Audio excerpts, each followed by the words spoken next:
इस कहानी की शुरुआत होती है किरित्सुगु से, जिसको बताया जाता है कि तुम्हारी एक बेटी हुई है। लेकिन जब वो अपनी वाइफ आयरी से मिलने के लिए आता है तो वो अपनी वाइफ को ये बताने लगता है कि मुझे माफ कर देना, मैं तुम्हारी मौत का कारण बनूंगा। ये सुनने के बाद यहाँ पे आयरी बोलती है कि मुझे ये बात पता है, लेकिन मुझे इससे कोई फर्क नहीं पड़ता, क्योंकि मैं चाहूंगी कि मैं तुम्हारे लिए मर भी जाऊं, क्योंकि तुमने मेरे को एक अच्छी लाइफ दी है। पहले मैं एक पपेट थी, लेकिन तुम्हारी वजह से मैंने एक अच्छी जिंदगी जी है। और जब से मैंने जाना है कि कैसे तुम इस दुनिया को बदलना चाहते हो, तो मैं भी तुम्हारा साथ देना चाहती हूँ, क्योंकि तुम एक ऐसी दुनिया बनाना चाहते हो जहाँ पे कोई भी दुख और तकलीफ ना हो। और मैं चाहूंगी तुम्हारा साथ देना, बस 8 साल और फिर उसके बाद हमारी परेशानी हो जाएगी खत्म। क्योंकि ठीक 8 सालों के बाद स्टार्ट होगा होली ग्रेल वॉर, और इस वॉर को हमें जीतना ही होगा, तभी जाकर के हम तुम्हारे सपनों को पूरा कर पाएंगे। और वहीं पे दूसरी तरफ तोसाका नाम का एक आदमी यहाँ पे कीरे को बता रहा होता है कि तुम्हें होली ग्रेल वॉर के लिए चुना गया है, तुम एक मास्टर बनने वाले हो, क्योंकि तुम्हारे हाथ में एक सिंबल है। लेकिन हाँ, ये बात बहुत ही अजीब है कि तुम्हें मास्टर के रूप में चुना गया है, क्योंकि तुम एक बहुत ही पावरफुल मेज नहीं हो। क्योंकि जितने ही मास्टर्स होते हैं जिन्हें चुना जाता है होली ग्रेल वॉर के लिए, वो बहुत अच्छे मेज होते हैं। और इसके अलावा तुम्हारा जो सर्वेंट होगा वो पुराने समय का एक बहुत ही महान योद्धा होगा, जो कि इस नए समय में एक नए रूप के साथ आएगा, और वो तुम्हारे लिए बाकी सर्वेंट से लड़ेगा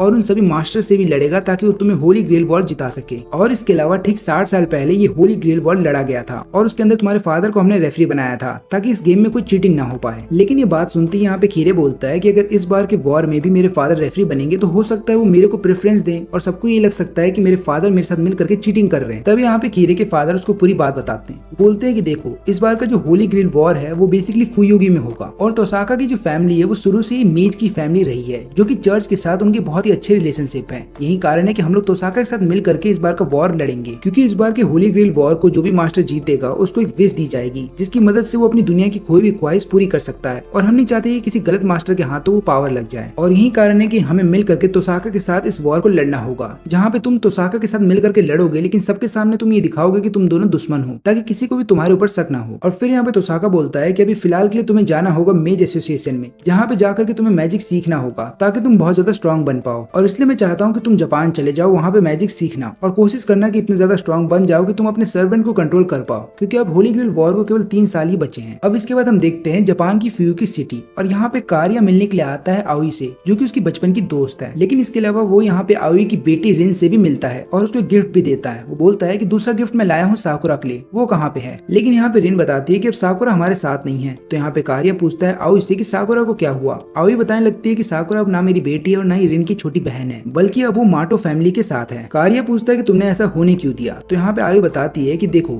माटो फैमिली शुरू से तोसाका फैमिली की बहुत अच्छी दोस्त रही है, और माटो फैमिली को शुरू से एक ऐसा बच्चा चाहिए था जिसके अंदर मेज की पावर हो। यही कारण है कि उन्होंने मेरे पति से रिक्वेस्ट किया, और आगे चल करके मेरे को वो बच्चा देना पड़ा। लेकिन ये सारी बातें सुनने के बाद यहाँ पे कारिया को बहुत गुस्सा आता है। वो लगातार बोल रहा होता है कि तुमने ऐसा होने क्यों दिया। लेकिन यहाँ पे आउई उसको चुप करा देती है और बोलने लगती है कि देखो, तुमने मेज की दुनिया बहुत पहले ही छोड़ दी थी, तो तुम्हें इससे ज्यादा फर्क नहीं पड़ना चाहिए, और ऊपर से ये उन दोनों फैमिली के बीच का मामला है, तो तुम चुप ही रहो। फिर इसके बाद कारिया एक आदमी से मिलने के लिए आ जाता है, और वो बोलने लगता है कि क्या माटो फैमिली में किसी मेज का होना इतना इंपॉर्टेंट है। तो यहाँ पे आदमी बताने लगता है कि देखो कारिया, ये काम तुम भी कर सकते थे, यानी कि अगर तुम माटो फैमिली का साथ देते और ऊपर से उनके सीक्रेट्स के बारे में जान जाते, तो आज साकुरा अपनी माँ के साथ होती। लेकिन तुम हमें छोड़ के चले गए थे, यही कारण है कि हमें किसी मेज को तो यहाँ लाना था। कारिया बोलता है कि तुम होली ग्रेल वॉर को जीतने के बाद करोगे क्या तुम अमर बनना चाहते हो। तो यहाँ पे आदमी बताने लगता है कि 60 साल पहले जो होली ग्रेल वॉर हुआ था उसमें सारे मास्टर्स एक साथ गैदर हुए थे, लेकिन माटो फैमिली की तरफ से कोई भी मास्टर नहीं बना। तुम्हारे अंदर पोटेंशियल था, लेकिन तुम हमें छोड़ के चले गए। और वहीं पे तुम्हारा भाई बाकुया इतना ज्यादा पावरफुल नहीं था कि वो मेज बन पाए और एक सर्वेंट को कंट्रोल कर सके। और यही कारण है कि मैंने साकुरा को अपने पास रख लिया, क्योंकि आने वाले 60 साल बाद जब फिर से होली ग्रेल वॉर लड़ी जाएगी, तब उसमें मैं साकुरा के बच्चे को भेजूंगा, जो कि इतना पावरफुल मेज होगा कि आराम से न केवल वॉर को जीत जाएगा,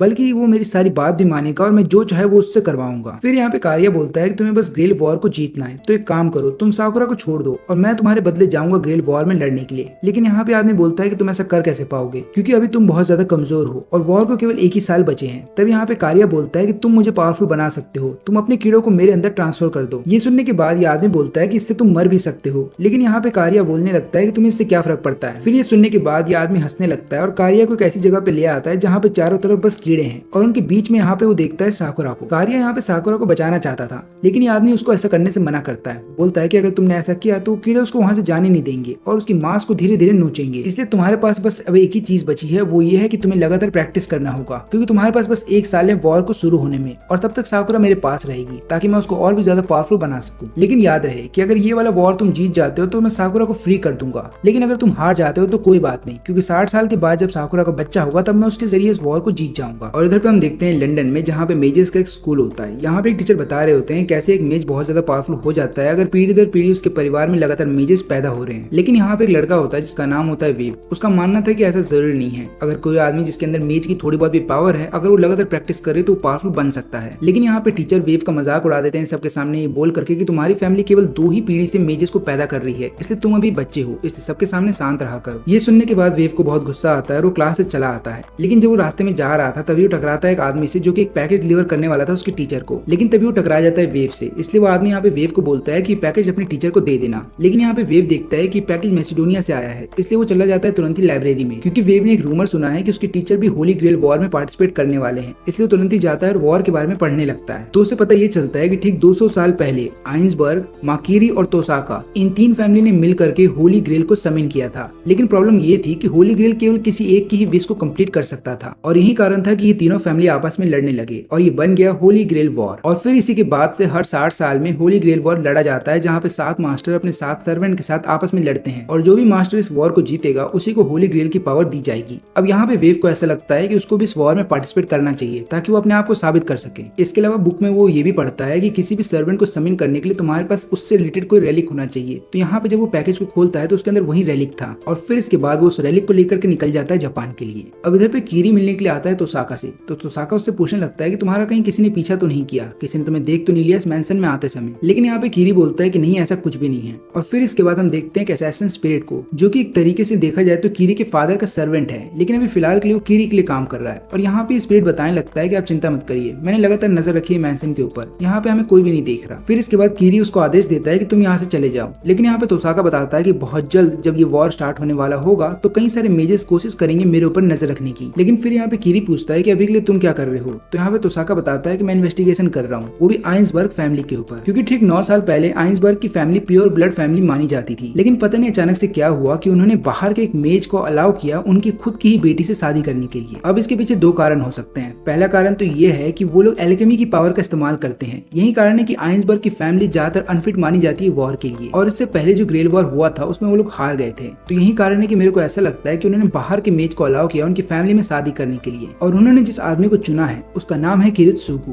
जिसको मेज किलर के नाम से भी जाना जाता है। और यहाँ पे एक बूढ़ा आदमी होता है जो कि किरित्सुगु को ये बात बता रहा होता है कि देखो, हमने तुम्हारे लिए एक रेलिक ढूंढा है जिसकी मदद से तुम एक ऐसे सर्वेंट को समिन कर सकते हो जो कि स्वॉर्ड चलाना जानता है, और यहाँ तक कि वो बहुत ज्यादा पावरफुल है। मैं बस इतना चाहता हूँ कि इस बार का वॉर तुम ही जीतो। अब यहाँ पे कीरी बोलता है कि मैंने भी किरित्सुगु के बारे में सुना है, और मैं ये भी जानता हूँ कि वो हमारी तरह ही काम करता है, क्योंकि हमारे इधर भी जो चर्च के खिलाफ चला जाता है हम उसको मार देते हैं। लेकिन यहाँ पे तोसाका बताता है कि किरित्सुगु बहुत ही अलग है। पहली बात तो फ्रीलांसर है, यानी कि वो पैसे लेकर के किसी भी मेज की जान ले लेगा। उसके तरीके बहुत ही अलग हैं। वो स्नाइपिंग, बॉम्बिंग, कभी कभी पॉइजन देकर के भी किसी मेज को मार देता है। यहाँ तक कि एक बार तो उसने एक प्लेन को ही उड़ा दिया था, क्योंकि उस प्लेन के अंदर उसका टारगेट था। मैं बस इतना बोलना चाहता हूँ कि किरित्सुगु बिना सोचे समझे अपने काम को बस खत्म करेगा, चाहे कुछ भी हो जाए। और यहाँ पे हम देखते हैं किरित्सुगु को जो कि अपनी वाइफ के साथ बैठता है और ये देख रहा होता है कि कौन कौन से मास्टर हैं जिन्हें अब तक चुन लिया गया है। तो पहला मास्टर तो है यहाँ पे तोसाका, जो कि तोसाका फैमिली का हेड है। दूसरा मास्टर बना है कारिया, तीसरा मास्टर है वेव का टीचर, और चौथा मास्टर बनाया गया है कीरे को। लेकिन यहाँ पे किरित्सुगु को कीरे के ऊपर थोड़ा शक हो रहा होता है। वो ये बोल रहा होता है कि कीरे ने अपना 3 बार प्रोफेशन चेंज किया है, क्योंकि पहले तो वो अपने फादर के साथ होली चर्च में काम करता था, लेकिन उसके बाद वो चला गया मेज की ट्रेनिंग करने के लिए, और फिर उसके बाद वो इसके अलावा एक और काम करने लगा जो पहले मैं किया करता था, यानी कि मेज किलर का काम। लेकिन इसके अलावा उसने कई सारी चीजें सीखी हैं, जैसे कि एल्केमी, हीलिंग, डिविनेशन और समनिंग। लेकिन ये सारी चीजें सीखने के बावजूद भी उसने एक दिन इन सबको छोड़ दिया और कोई और ही काम करने चला गया। और यही कारण है कि मुझे इस आदमी से डर लग रहा है, क्योंकि इस आदमी का कोई भी पर्सनल मोटिव नहीं है। ऐसा लग रहा है कि बस ये अपने आप ही कुछ न कुछ किए जा रहा है। मेरे को तो ऐसा लगता है कि ये होली ग्रेल वॉर भी किसी और के लिए लड़ रहा है। और यहाँ पे कीरी भी लगातार किरित्सुगु के बारे में पढ़ रहा होता है, तो उसे पता ये चलता है कि किरित्सुगु ने आज तक जितने मेजेस को मारा है वो उसने पैसों के लिए नहीं मारा, उसके अलावा भी उसका कोई और मोटिव है। और यही बात यहाँ पे कीरे को पता चल जाती है, इसलिए वो डिसाइड करता है कि वो किरित्सुगु के बारे में पता लगाएगा और ये जानेगा कि उसका मोटिव क्या है इस वॉर के पीछे। तभी यहाँ पे आयरी ये बात बताने लगती है कि होली ग्रेल वॉर केवल उन्हीं को मास्टर बनाता है जिनके पास कोई मोटिव हो वॉर को लड़ने के लिए। और यहाँ पे किरित्सुगु बोलता है कि मेरे को यही बात तो जानना है कि वो करना क्या चाहता है। और यहाँ पे कीरे को भी एक और बात पता चलती है कि किरित्सुगु लगातार हर एक मेज की जान ले रहा था, लेकिन ठीक 9 साल पहले जब वो आइंसबर्ग की फैमिली में शामिल हुआ तब से उसने खून करना छोड़ दिया। तो अब मेरे को ये जानना है कि जिस चीज को वो इतने सालों से ढूंढ रहा था या जिस चीज के पीछे वो इतने सालों से पड़ा हुआ था, क्या उसको वो मिल गया आइंसबर्ग की फैमिली में। और इधर पे हम लोग देखते हैं वेव को, जिसके हाथ में एक सिंबल आ जाता है। इसका मतलब ये है कि अब वो भी एक मास्टर बन गया है और वो भी होली ग्रेल वॉर में शामिल होगा। और इधर पे हम लोग देखते हैं कि किरित्सुगु को एक रेलिक दिया जाता है जो बेसिकली एक स्वॉर्ड होता है, बहुत ही फेमस नाइट का, जो कि बहुत ज्यादा पावरफुल था अपने समय में। और ये स्वॉर्ड कम से कम 1500 साल पुरानी पुरानी है। अब यहाँ पे किरित्सुगो ये लगातार सोच रहा होता है कि इतना पावरफुल सर्वेंट क्या मेरी बात मानेगा। हो सकता था मेरे को एक ऐसा सर्वेंट चाहिए जो कि असैसिन हो या फिर मेरी तरह सोचने वाला, क्योंकि इतना पावरफुल सर्वेंट शायद ही हो सकता है मेरे से कंट्रोल हो पाए। लेकिन यहाँ पे आयरी उसको बताने लगती है कि देखो जो तुम्हारा सपना है, अगर तुम अपने सर्वेंट को बताओगे तो हो सकता है वो भी तुम्हारा साथ दे इस वॉर में, और मुझे ऐसा लगता है कि इससे बेटर अपॉर्चुनिटी तुम्हें नहीं मिलेगी, क्योंकि जो सर्वेंट तुम्हें मिलने वाला है वो इतना ज्यादा पावरफुल होगा कि वो आराम से आधे से ज्यादा मास्टर को हरा देगा। इसका मतलब ये है कि वॉर में तुम्हारे जीतने के चांसेस बढ़ जाएंगे। और यहाँ पे हम देखते हैं कीरी को जो कि जा रहा होता है तोसाका से मिलने के लिए, लेकिन तब वो टकरा जाता है उसकी बेटी रिन से। वो यहाँ पे रिन को बोल रहा होता है कि तुम कहाँ जा रही हो। तो यहाँ पे रिन बताती है कि जब तक ये वॉर चलेगा तब तक मुझे और मेरी माँ को कहीं और जाकर के रहना पड़ेगा, लेकिन क्या तुम मुझसे वादा कर सकते हो कि तुम मेरी फादर की जान बचाओगे। लेकिन इस सुनने के बाद यहाँ पे कीरी बस इतना बोलता है कि अगर ये वॉर इतना सिंपल होता तो हम इस वॉर को कब का जीत जाते, इसलिए मैं इस चीज का वादा नहीं कर सकता। ये सुनने के बाद यहाँ पे रिन को बहुत ज्यादा गुस्सा आता है और चिल्ला रही होती है कीरी के ऊपर, लेकिन तभी उसकी माँ आयु उधर पे आ जाती है और वो उसको शांत करती है। और वो यहाँ पे कीरी को बस इतना बोलती है कि प्लीज मेरे पति का साथ देना, और फिर इसके बाद वो चला जाता है तोसाका से मिलने के लिए। तो यहाँ पे तोसाका उसको बताता है कि ये देखो मेरे पास एक फॉसिल है जिसको तुम रेलिक भी बोल सकते हो, और अगर हमारी किस्मत अच्छी रही तो इसकी मदद से हम एक ऐसे हीरोइक स्पिरिट को समन कर सकते हैं जिसकी मदद से हम इस वॉर को जीत जाएंगे। और इधर पे हम लोग देखते हैं कारिया को जो कि यहाँ पे साकुरा से मिलता है और उसको गले लगा लेता है और उसको बोलता है कि तुम चिंता मत करो, जैसे ये सब चीज खत्म हो जाएगा तब मैं तुम्हें तुम्हारी माँ के पास ले जाऊंगा जहाँ पे तुम अपनी बहन के साथ आराम से रह सकती हो, और हम चारों ही कहीं दूर चले जाएंगे ताकि तुम्हें फिर से ये सारी चीजें झेलनी ना पड़े। इसके अलावा हम लोग ये भी देखते हैं कि यहाँ पे कारिया का चेहरा बदल गया था। ऐसा इसलिए था क्योंकि उसकी बॉडी के अंदर कई सारे कीड़े हैं जो कि उसको पावर तो दे रहे हैं लेकिन धीरे धीरे उसकी बॉडी को अंदर से खा भी रहे हैं। अब इसके बाद हम लोग देखते हैं कि अब तक जितने भी मास्टर्स को इस वॉर के लिए चुना गया है वो अपने सामने एक सिंबल बनाते हैं। ये बेसिकली एक समनिंग गेट है जो कि हर एक सर्वेंट को इनके सामने समन करेगा, और फिर इसके बाद ये लोग इस समनिंग गेट के सामने अपने रेलिक को रख देते हैं और उसके बाद एक मंत्र को पढ़ने लगते हैं, और फिर थोड़ी देर के बाद हर किसी का सर्वेंट उनके सामने आ जाता है। लेकिन एक बात याद रहे कि समनिंग करने के दौरान आपकी जितनी पावर होगी, यानी कि मास्टर जितना ज्यादा पावरफुल होगा उसका सर्वेंट भी उतना ज्यादा पावरफुल होगा। और फिर इसके बाद हम लोग देखते हैं इधर पे वेव को जो कि अपने सर्वेंट को भेजता है एक बुक स्टोर में बुक को चुराने के लिए, लेकिन वो अपने सर्वेंट को बोलता है कि तुम ये गेट तोड़ के क्यों आ रहे हो, तुम अपने स्पिरिट फॉर्म में जाकर के क्यों नहीं चुरा लेते। तो यहाँ पे उसका सर्वेंट बताता है कि अगर मैं अपने स्पिरिट फॉर्म में अंदर जाता तो उसके बाद मैं इन बुक्स को उठा नहीं पाता, यही कारण है कि मुझे अपने एक्चुअल फॉर्म में यहाँ पे आना पड़ा। अब यहाँ पे ये सुनने के बाद वेव हो जाता है गुस्सा और उसको बोलता है कि एक काम करो तुम यहाँ से चले जाओ। फिर इसके बाद वेव सोच रहा होता है कि अब तो मेरे पास एक सर्वेंट है तो मेरे को इन बुक्स की जरूरत क्या है, लेकिन तभी उसका सर्वेंट पीछे से आ जाता है और बोलता है कि इन बुक्स के अंदर मैप है जिनकी मदद से हम देख सकते हैं कि हमें कहाँ से इस दुनिया को कॉन्कर करना स्टार्ट करना चाहिए। तो होता ही है कि वेव का जो सर्वेंट है वो पुराने समय में एक बहुत बड़ा राजा हुआ करता था, और उसकी बातों से ऐसा लगता है कि उसने कई सारी जगहों को कब्जे में लिया है, और अभी भी उसका यही ड्रीम होता है कि इस नई दुनिया में आ जाने के बावजूद भी उसको फिर से इस दुनिया पे कब्जा करना है। लेकिन यहाँ पे वेव उसको बोलता है कि ये सब छोड़ो, पहले ये बताओ कि तुम्हें होली ग्रेल वॉर के बारे में क्या पता है और क्या तुम भूल गए हो कि तुम्हें एक वॉर लड़नी है। तब उसका सर्वेंट बोलता है कि एक काम करो, पहले मुझे ये बताओ कि तुम इस वॉर को क्यों लड़ना चाहते हो, और तुम अगर इस वॉर को जीत गए तो तुम क्या करोगे, क्योंकि मुझे ऐसा लग रहा है कि तुम भी मेरी तरह इस दुनिया पे कब्जा करना चाहते हो। अगर तुम ये सोच रहे हो तो इस तरीके से तो तुम मेरे दुश्मन हुए। लेकिन यहाँ पे वेव बोलता है कि नहीं, मेरा ऐसा कोई भी इरादा नहीं है, बल्कि यहाँ पे वेव ये बात बताने लगता है कि मुझे कैसे भी करके मेज एसोसिएशन में दिखाना होगा कि मैं भी एक पावरफुल मेज हूँ, और इसके अलावा मैं ये भी चीज दिखाना चाहता हूँ कि मेरे जितने भी क्लासमेट्स हैं और जितने भी टीचर है मैं सबसे ज्यादा पावरफुल हूँ, ताकि वो सब मुझे रिस्पेक्ट करे। लेकिन ये बात सुनते उसका सर्वेंट उसे एक चाटा मारता है और बोलने लगता है कि मेरे को नहीं पता था कि मेरे मास्टर की सोच इतनी छोटी है। तो एक काम करना, अगर तुम वॉर जीत जाते हो तो अपनी हाइट बढ़वा लेना और फिर उसके बाद थोड़ा बहुत मसल्स भी बढ़ा लेना ताकि लोग तुमसे डरने लगे, और हो सकता है उसके बाद लोग तुम्हारी रिस्पेक्ट भी करेंगे। अब यहाँ पे वेव को बहुत गुस्सा आता है क्योंकि सर्वेंट ने उसको चाटा मारा है। वो सोच रहा होता है कि भला एक सर्वेंट एक मास्टर को चाटा कैसे मार सकता है, और वो अपने कमांड सील की पावर का इस्तेमाल करने वाला था ताकि सर्वेंट को घुटनों पे ला सके। लेकिन फिर उसको याद आता है कि वो कमांड सील की जो पावर है उसका केवल 3 बार ही इस्तेमाल कर सकता है, और यही कारण है कि फिर वो डिसाइड करता है कि वो अपनी कमांड सील की पावर का इस्तेमाल करेगा वॉर में। लेकिन फिर इसके बाद वो अपने सर्वेंट यानी कि स्कैंडर को बोलता है कि मुझे अपनी पावर का एक डेमो दिखाओ। इसके बाद स्कैंडर अपना स्वॉर्ड निकालता है और हवा में यूं ही स्वॉर्ड को घुमाने लगता है, और फिर आसमान में बिजली चमकने लगती है और एक लाइटनिंग इनके जस्ट पास आकर के गिरती है। और फिर इसके बाद यहाँ पे स्कैंडर बताने लगता है कि ये है ऑक्स चैरियट जिसके ऊपर मैं लड़ाई लड़ने वाला हूँ। तो एक काम करो, जाकर के किसी मास्टर को ढूंढो जिससे मैं लड़ सकता हूँ, नहीं तो तब तक मैं आराम से बैठ करके यहाँ पे मैप देखूंगा। और फिर हम देखते हैं यहाँ पे सेबर को जो कि किरित्सुगो की सर्वेंट होती है। अब यहाँ पे हमें पता ये चलता है कि सेबर अपने पुराने वाले फॉर्म में यानी कि पुराने समय में वो किंग आर्थर के नाम से जाना जाता था और वो एक मेल था, लेकिन इस बार ये एक नई रूप में आया है और ये एक लड़की है। अब यहाँ पे सेबर पूछने लगती है आयरी से कि मेरे मास्टर का एम्बिशन क्या है, क्या वो दुनिया को बचाना चाहते हैं, और यहाँ पे आयरी बोलती है कि हाँ, मेरे पति इस दुनिया को बचाना चाहते हैं। तो यहाँ पे सेबर बोलती है कि यही मेरा भी एम्बिशन था, क्योंकि अपने समय में मैं ब्रिटेन को बचा नहीं पाई थी, लेकिन अगर मेरे मास्टर इस दुनिया को बचाना चाहते हैं तो इस बार मैं भी उनका साथ दूंगी। और फिर हम देखते हैं यहाँ पे किरित्सुगो को अपनी बेटी लिलिया के साथ, और यहाँ पे लिलिया इसलिए बड़ी हो गई है क्योंकि जब से लिलिया पैदा हुई थी तब से लेकर के अब तक टोटल 8 साल बीत चुके हैं। फिर इसके बाद यहाँ पे लिलिया अपने फादर से पूछती है कि क्या आप और मम्मी कहीं बाहर जा रहे हो। तो यहाँ पे किरित्सुगो बताने लगता है कि हाँ, हम लोग कहीं बाहर जा रहे हैं, लेकिन चिंता मत करो, मैं 2 से 3 हफ्ते बाद वापस आ जाऊंगा, लेकिन तुम्हारी माँ को शायद आने में टाइम लगेगा। लिलिया बोलती है कि हाँ, मुझे माँ ने बताया था कि उन्हें आने में टाइम लगेगा, लेकिन लेकिन उन्होंने ये बात भी बोली थी कि मैं कभी अकेला फील ना करूं और मैं यही समझूं कि वो मेरे आसपास हैं। अब ये बात सुनते ही यहाँ पे किरित्सुगे उसको गले लगा लेता है और बाद में बोलने लगता है कि प्लीज मेरा वेट करना, एक दिन मैं घर जरूर आ जाऊंगा। और फिर इधर पे हम देखते हैं उरियो को, जो कि बेसिकली एक सीरियल किलर होता है। इसने कई सारे मर्डर ऑलरेडी कर दिए और अभी फिलहाल के लिए एक ऐसे घर में है जहाँ पे जितने भी बड़े लोग हैं उन सबका इसने मर्डर कर दिया है। लेकिन यहाँ पे एक बच्चे को इसने बंदी बना के रखा है और इसके अलावा इसको एक बुक मिली होती है अपने ही घर से, जिसके अंदर लिखा होता है होली ग्रेल के सील के बारे में। इसलिए ये इन सबके खून को एक बाल्टी के अंदर इकट्ठा करता है और उसके बाद उसी सील को, समनिंग सील को बना देता है इनके फ्लोर पे। लेकिन यहाँ पे उरियो को ऐसा लग रहा होता है कि शायद इस समनिंग सील के अंदर से डीमन बाहर आएगा। सील को पूरा बना देने के बाद वो छोटे से बच्चे से बात करने लगता है और बोल रहा होता है कि जैसे डीमन उस सील के अंदर से बाहर आएगा तब मैं तुम्हें उसको दे दूंगा ताकि वो तुम्हें आराम से खा सके। लेकिन तभी यहाँ पे उरियो के हाथों में कमांडिंग सील आ जाती है और जो सील उसने फ्लोर पे बनाया था उसके अंदर से एक सर्वेंट बाहर आ जाता है। फिर ये सर्वेंट यहाँ पे उरियो से उसका नाम पूछता है और बताने लगता है कि हम दोनों को मिल करके होली ग्रेल वॉर को जीतना होगा। लेकिन यहाँ पे उरियो को होली ग्रेल वॉर के बारे में कुछ भी नहीं पता था। वो बस इतना बोलता है कि ठीक है वो उस वॉर को भी हम जीत लेंगे, लेकिन अभी फिलहाल के लिए तुम्हारे लिए एक प्रेजेंट है, जाओ और उस बच्चे को खा लो। लेकिन ये सर्वेंट बच्चे के पास जाता है, उसका हाथ खोल देता है और बोलता है कि गेट खोल करके यहाँ से भाग जाओ। ये बच्चा वहाँ से भागने वाला था कि तभी अचानक से उसके पीछे कुछ बड़े बड़े हाथ आते हैं जो उसको पकड़ लेते हैं और बाद में उस छोटे से बच्चे की बॉडी को चीरा जाता है, उसके एक एक मांस को उखाड़ा जाता है और बच्चे दर्द से चिल्ला रहा होता है। लेकिन आखिरी में बच्चा मर जाता है। और यहाँ पे सर्वेंट फिर बताने लगता है कि मुझे लोगों को मारने में मजा आता है, लेकिन मुझे और ज्यादा मजा आता है जब वो डरते हैं और डर के मारे इधर उधर भाग रहे होते हैं। लेकिन भागते समय जब उन्हें कोई होप दिखाई दे या फिर उन्हें कोई ऐसा रास्ता दिखाई दे जिससे उन्हें ऐसा लगे कि वो बच जाएंगे, लेकिन तभी उन पे अटैक करो, उन्हें मार दो, और भी ज्यादा मजा आता है। ये चीज देखने के बाद यहाँ पे उरुरु को बहुत मजा आता है, क्योंकि उरुरु खुद भी एक सीरियल किलर था, तो वो भी ऐसा ही सर्वेंट चाहता था जो कि लोगों को मारे। वो बोलने लगता है कि मुझे नहीं पता कि ग्रेल वॉर क्या है, लेकिन मैं इसमें तुम्हारा साथ दूंगा। अब यहाँ पे सर्वेंट भी खुश हो जाता है क्योंकि उसको पहली बार एक ऐसा मास्टर मिला है जो उसको समझता है। फिर यहाँ पे उरुरु पूछता है कि तुम्हारा नाम क्या है, तो यहाँ पे सर्वेंट बताने लगता है कि अभी फिलहाल के लिए जो टाइम चल रहा है उस टाइम के हिसाब से मेरा नाम है ब्लू बर्ड। और इधर पे हम देखते हैं कीरी को, जो कि अपने सर्वेंट को ये आदेश देता है जाओ तोसाका के मेंशन में और उसको मार दो। यहाँ पे उसका सर्वेंट बोलने लगता है कि पर मुझे तो ऐसा लगा था कि तुम दोनों मिलकर के काम कर रहे हो, और ऊपर से उसके मेंशन के आसपास कई सारे मैजिकल बैरियर हैं। तो यहाँ पे कीरी बोलने लगता है कि देखो अभी फिलहाल के लिए तो तुम उसको मार दो,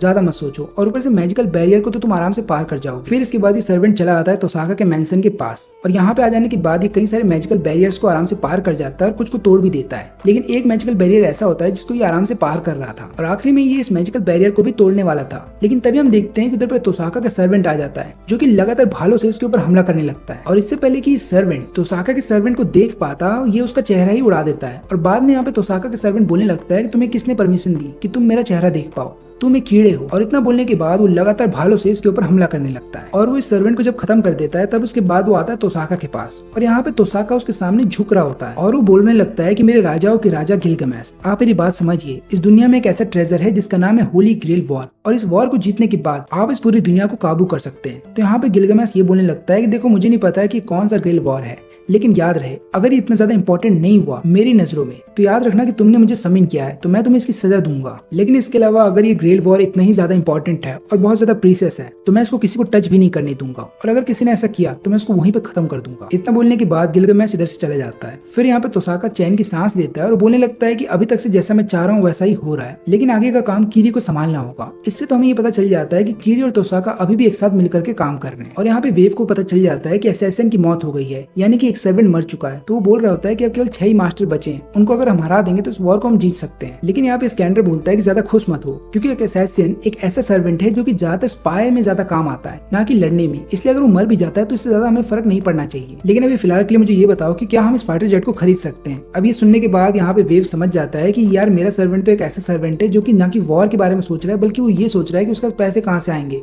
ताकि वो फाइटर जेट खरीद सके और इस दुनिया पे राज कर सके। तब यहाँ पे वेव गुस्सा हो जाता है और उसको बोलने लगता है कि तुम्हें परवाह है इस ग्रेल वॉर की, क्योंकि इस ग्रेल वॉर के अंदर कितने सारे ऐसे फाइटर्स होंगे जो तुमसे भी ज्यादा ताकतवर हैं। तो फिर यहाँ पे स्कैंडर बोलने लगता है कि एक काम करो, मुझे ये बताओ कि असैसिन को किसने मारा। तो यहाँ पे वेव ये बताने लगता है कि उसको किसी और ने नहीं बल्कि तोसाका के सर्वेंट ने मारा है। तो यहाँ पे स्कैंडर पूछने लगता है कि तुमने कुछ और देखा। तो यहाँ पे वेव बताने लगता है कि मैंने ये देखा कि उसने एक ही साथ कई सारे हथियारों का इस्तेमाल किया है असैसिन को खत्म करने के लिए, लेकिन मुझे ऐसा लगता है कि उसने अपने नोबल फैंटाजम का इस्तेमाल किया है। अब यहाँ पे मैं आप लोगों को बता देता हूँ कि नोबल फैंटाजम कुछ और नहीं बल्कि हर एक सर्वेंट के पास एक स्पेसिफिक पावर होती है और उसी को नोबल फैंटाजम बोला जाता है, जो जो कि वो वॉर के समय इस्तेमाल करते हैं। लेकिन यहाँ पे वेव बताता है कि रूल्स के अकॉर्डिंग हर एक सर्वेंट के पास केवल एक ही नोबल फैंटाजम होगा। और यहाँ पे स्कैंडर बोलता है कि हाँ ये बात तो सच है, लेकिन हर किसी का फैंटाजम अलग ढंग से काम करता है और ऊपर से हर एक सर्वेंट के पास एक अलग फैंटाजम है। इसलिए चलो एक काम करते हैं, हम बाकी सर्वेंट और उनके मास्टर से मिलते हैं और पता लगाते हैं कि बाकी सर्वेंट्स के पास कौन सी पावर है, क्योंकि असैसिन अब मर चुका है और इसकी खबर केवल तुम्हें नहीं बल्कि हर एक मास्टर को पता चल गई होगी। इसलिए मेरे को ऐसा लगता है कि अब हर कोई चौकन्ना हो गया होगा और ऊपर से हर कोई तोसाका के मेंशन के ऊपर नजर रख रहा होगा। और इधर पे कीरा आ जाता है अपने फादर के पास उनके चर्च में और बोलने लगता है कि मुझे नहीं पता कि मेरा सर्वेंट कहाँ चला गया है, और क्योंकि मेरे पास सर्वेंट नहीं है तो मैं इस वॉर में अब लड़ नहीं सकता। इसलिए मैं चाहूंगा कि आप मुझे अपने चर्च में आने दे और मुझे अपनी प्रोटेक्शन दे। इसके बाद यहाँ पे कीरे के फादर उसको अपने चर्च में ले आते हैं। कीरे यहाँ पे लगातार अपने फादर से पूछने लगता है कि आपको लगता है ये चर्च सेफ है। यहाँ पे उसके फादर बताते हैं कि हाँ ये चर्च सेफ है क्योंकि इसे नेचुरल सेंचुरी डिक्लेयर कर दिया गया है, तो चिंता मत करो, यहाँ पे कोई ना तो अटैक करेगा ना यहाँ पे कोई नजर रखने वाला है। लेकिन फिर इसके बाद कीरी यहाँ पे बाकी असैसिन को बोलता है कि लगातार तुम लोग इस चर्च के बाहर नजर रखना। और फिर हमें पता चलता है कि कीरी ने जानबूझ करके अपने असैसिन को मरवाया था ताकि वो सबको दिखा सके कि तोसाका के पास जो सर्वेंट है वो कितना ज्यादा पावरफुल है। इसके बाद उसे पता ये चलता है कि पिछले रात को जो फाइट हुई थी उसको केवल 4 मास्टर्स ने ही देखा है। अब ये सुनने के बाद यहाँ पे कीरी थोड़ा डिसपॉइंट होता है क्योंकि उसको ऐसा लग रहा था कि सारे मास्टर्स उस फाइट को देखेंगे। लेकिन तभी वहाँ पे कई सारे असैसिन आ जाते हैं और वो लोग यहाँ पे कीरी को सुझाव देते हैं और बोलने लगते हैं कि ऑलरेडी एक असैसिन मर चुका है, तो सभी मास्टर्स को ये लग रहा होगा कि अब इस वॉर के अंदर कोई भी असैसिन नहीं आएगा,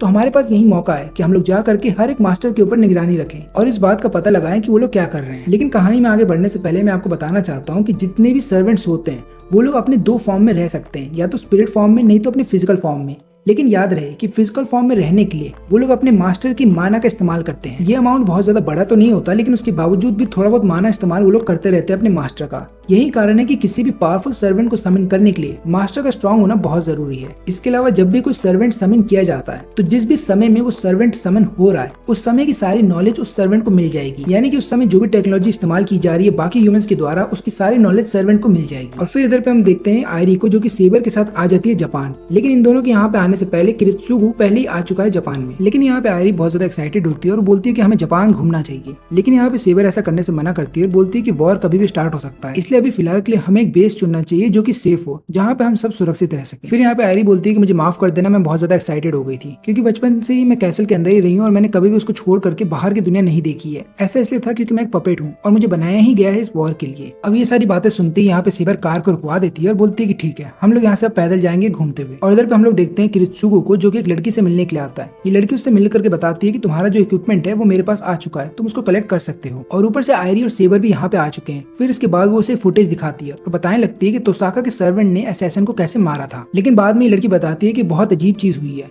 और वो ये है कि असैसिन अपने काम में इतने ज्यादा माहिर होते हैं कि उनको डिटेक्ट कर पाना बहुत मुश्किल है। इसलिए मुझे ऐसा लगता है कि तोसाका को पहले से ही पता था कि उसके मेंशन के अंदर कोई घुसने वाला है और तभी जाकर के उसने अपने सर्वेंट को ये हुक्म दिया कि जाकर के उस असैसिन को मार दो। लेकिन यहाँ पे किरित्सुगु ये बोलने लगता है कि देखो इस वॉर के अंदर अपने सर्वेंट के बारे में पहले ही बता देना बहुत ज्यादा बेवकूफी वाला काम होगा। तो मुझे तो ये समझ में नहीं आ रहा कि तोसाका क्यों चाहेगा कि हर किसी को पता चल जाए कि उसका सर्वेंट कौन है और उसके पास कौन सी पावर है। इसके बाद ये लड़की से पूछने लगता है कि उसका मास्टर कौन था उस असैसिन का। तो यहाँ पे लड़की बताती है कि उस असैसिन का मास्टर कीरी था जो कि अभी फिलहाल के लिए चर्च के अंदर है जिसने की प्रोटेक्शन लेके रखी है। तो ये सुनने के बाद यहाँ पे किरित्सुगु उसको बोलने लगता है कि काम करो अपने किसी आदमी को वहाँ पे भेजो चर्च के ऊपर नजर रखने के लिए। लेकिन याद रहे कि चर्च न्यूट्रल जोन में आता है, इसका मतलब ये है कि हम उसके ऊपर अटैक नहीं कर सकते, इसलिए अपने आदमी को बोलना कि दूर से नजर रखे। और यहाँ पे हम देखते हैं कि आयरी और सेबर लगातार जब घूम रहे होते हैं कि तभी उनके सामने लैंसर आ जाता है जो कि एक सर्वेंट ही होता है और वो यहाँ पे सेबर को चुनौती देता है लड़ने के लिए। लेकिन यहाँ पे सेबर की सबसे बड़ी परेशानी ये है कि जो लैंसर का मास्टर है वो सामने नहीं आया है। तो यहाँ पे सेबर समझ जाती है कि मास्टर हो सकता है कहीं छुप के अटैक करे और ऊपर से उसको आयरी का भी ध्यान रखना है। वो नहीं चाहती कि उसके रहते हुए आयरी को कुछ भी हो जाए। अब यहाँ पे सेबर और लैंसर की लड़ाई तो स्टार्ट हो जाती है, लेकिन वहीं पे हम देखते हैं किरित्सुगु को जो कि माया के साथ होता है और यहाँ पे इन दोनों को भी पता चल जाता है कि 2 सर्वेंट आपस में लड़ रहे हैं। यहाँ पे माया बोलती है क्यों ना हम क्रेन के ऊपर जा करके नजर रखें। तब यहाँ पे किरित्सुगु बोलता है कि एक काम करो तुम दूसरी तरफ जाओ मैं दूसरी तरफ जाता हूँ। और यहाँ पे सेबर को थोड़ी सी तकलीफ हो रही थी लैंसर से लड़ते समय। इसका 2 कारण था। पहला तो ये कि उसको नहीं पता कि लैंसर पुराने समय में कौन सा योद्धा था और इसके अलावा यहाँ पे लैंसर 2 भालों का इस्तेमाल कर रहा था सेबर से लड़ने के लिए, यानी कि सेबर को ये बात नहीं पता कि कब जाकर के उसका जो ओपोनेंट है कौन से भाले का इस्तेमाल करेगा। लेकिन यहाँ पे लैंसर को भी तकलीफ हो रही थी सेबर से लड़ने में। इसका कारण ये था कि उसको यहाँ पे सेबर की जो स्वॉर्ड थी वो दिखाई नहीं दे रही थी, तो उसको नहीं पता था कि सेबर की स्वॉर्ड कितनी ज्यादा बड़ी है और यही कारण है कि वो सेबर के ज्यादा पास नहीं जा सकता था। अब इधर पे हम लोग देखते हैं किरित्सुगु को जो कि लगातार इन दोनों पे नजर रख रहा था। लेकिन इसके अलावा उसको यहाँ पे लैंसर का जो मास्टर था वो भी दिख जाता है और वो उस मास्टर को खत्म करने वाला था कि तुरंत ही वहाँ पे एक असैसिन आ जाता है और इस असैसिन को भेजा होता है कीरी ने। और यहाँ पे कीरी और तोसाका दोनों आपस में बात कर रहे होते हैं जो भी वहाँ पे चल रहा है। तो यहाँ पे कीरी तोसाका को बताने लगता है कैसे सेबर और लैंसर आपस में लड़ रहे हैं और जो लैंसर का मास्टर मास्टर है वो सबके सामने नहीं आ रहा बल्कि वो दूर से लड़ रहा है। और ये बात सुनते यहाँ पे तोसाका समझ जाता है कि लैंसर के मास्टर को पता है कि इस वॉर को कैसे लड़ना है। इसके अलावा यहाँ पे कीरी तोसाका को ये बात भी बताने लगता है कि सेबर के साथ एक लड़की है जिसकी लाल आंखें हैं। तो ये सुनने के बाद तोसाका समझ जाता है कि वो लड़की आइंसबर्ग की फैमिली से बिलोंग करती है। और इसके अलावा वो यहाँ पे कीरी को ये बात भी बताने लगता है कि वो एक आर्टिफिशियल मास्टर है जिसको आइंसबर्ग की फैमिली ने ही बनाया है। एक काम करो, तुम अपना एक असैसिन उसके पीछे भी लगा दो। और इधर पे माया को भी एक असैसिन दिख जाता है तो वो यहाँ पे बोलने लगती है कि चलो हम इस असैसिन को खत्म कर देते हैं। लेकिन यहाँ पे किरित्सुगो ऐसा करने से मना करता है। वो बोलने लगता है कि अगर तुमने असैसिन को मारा तो उसके बाद बाकी जो सर्वेंट्स है वो हमारे पीछे आ जाएंगे और हम उनसे लड़ नहीं पाएंगे। और फिर इसके बाद इधर पे जो लैंसर और सेबर हैं दोनों एक दूसरे की तारीफ कर रहे होते हैं क्योंकि दोनों अपने हथियारों का बहुत अच्छे से इस्तेमाल कर रहे थे और दोनों एक दूसरे की लगातार तारीफ कर रहे होते हैं। लेकिन तभी अचानक से यहाँ पे लैंसर के जो मास्टर होता है वो उसको बोलने लगता है कि अपने नोवल फैंटासिज्म का इस्तेमाल करो और सेबर को खत्म करो। फिर इसके बाद यहाँ पे लैंसर अपने सबसे छोटे वाले भाले को नीचे फेंक देता है और बड़े वाले भाले की पावर को एक्टिवेट करता है। अब इसके बाद हम लोग देख रहे होते हैं कि यहाँ पे सेबर की जो स्वॉर्ड थी वो इनविजिबल थी, वो किसी को दिखाई नहीं दे रही थी। लेकिन यहाँ पे जैसे ही लैंसर अपने भाले से उसकी स्वॉर्ड पे हमला करता है वो देख लेता है उसकी स्वॉर्ड को। और फिर इसके बाद लैंसर यहाँ पे लगातार हमला करने लगता है सेबर के ऊपर। अब यहाँ पे सेबर अपनी जान बचाने के लिए हर बार डिफेंसिव मोड में आ जाती है, यानी कि वो लगातार पीछे हटते जा रही थी। और इसके अलावा यहाँ पे लैंसर को ये बात भी पता चल गया था कि सेबर की स्वॉर्ड कितनी बड़ी है, यही कारण है कि वो आराम से हमला कर सकता है सेबर के ऊपर। लेकिन फिर इसके बाद सेबर यहाँ पे एक प्लान के साथ आती है। वो डिसाइड करती है कि वो लैंसर को अपने ऊपर हमला करने देगी और फिर उसके बाद मौका मिलती है लैंसर के ऊपर हमला करके उसकी जान ले लेगी। लेकिन जैसा यहाँ पे सेबर ने सोचा था वैसा कुछ भी नहीं होता, उल्टा यहाँ पे लैंसर उसकी बॉडी में कट लगा देता है। जिसके बाद यहाँ पे आयरी को बीच में आना पड़ता है सेबर की जान बचाने के लिए और वो लगातार उसको हील कर रही थी। अब यहाँ पे सेबर को भी समझ में नहीं आ रहा था कि भला लैंसर का जो भाला है वो उसके आर्मर को कैसे काट सकता है। लेकिन तब उसको समझ में आ जाता है कि ये सब कैसे हो गया, क्योंकि जब यहाँ पे सेबर अपने आर्मर को टच करती है तो उसे पता चलता है कि आर्मर तो कटा ही नहीं है। वो समझ जाती है कि यहाँ पे जो लैंसर का जो भाला है वो किसी भी मैजिक को काट सकता है, यानी कि वो किसी भी मैजिक स्पेल या फिर किसी भी मैजिक आर्मर के आर पार जा सकता है। और यही बात वो लैंसर को भी बोलती है कि मुझे पता है कि तुम्हारे भाले के अंदर कौन सी पावर है। और फिर यहाँ पे लैंसर बोलता है कि अगर ऐसी बात है तब तो तुम मेरे सामने आराम से हार जाओगी क्योंकि तुम्हारा पूरा आर्मर ही मैजिक से बना है। फिर इसके बाद यहाँ पे सेबर अपने आर्मर को ही उतार देती है और डिसाइड करती है कि वो एक ही बार में हमला करेगी लैंसर के ऊपर और उसे खत्म करेगी।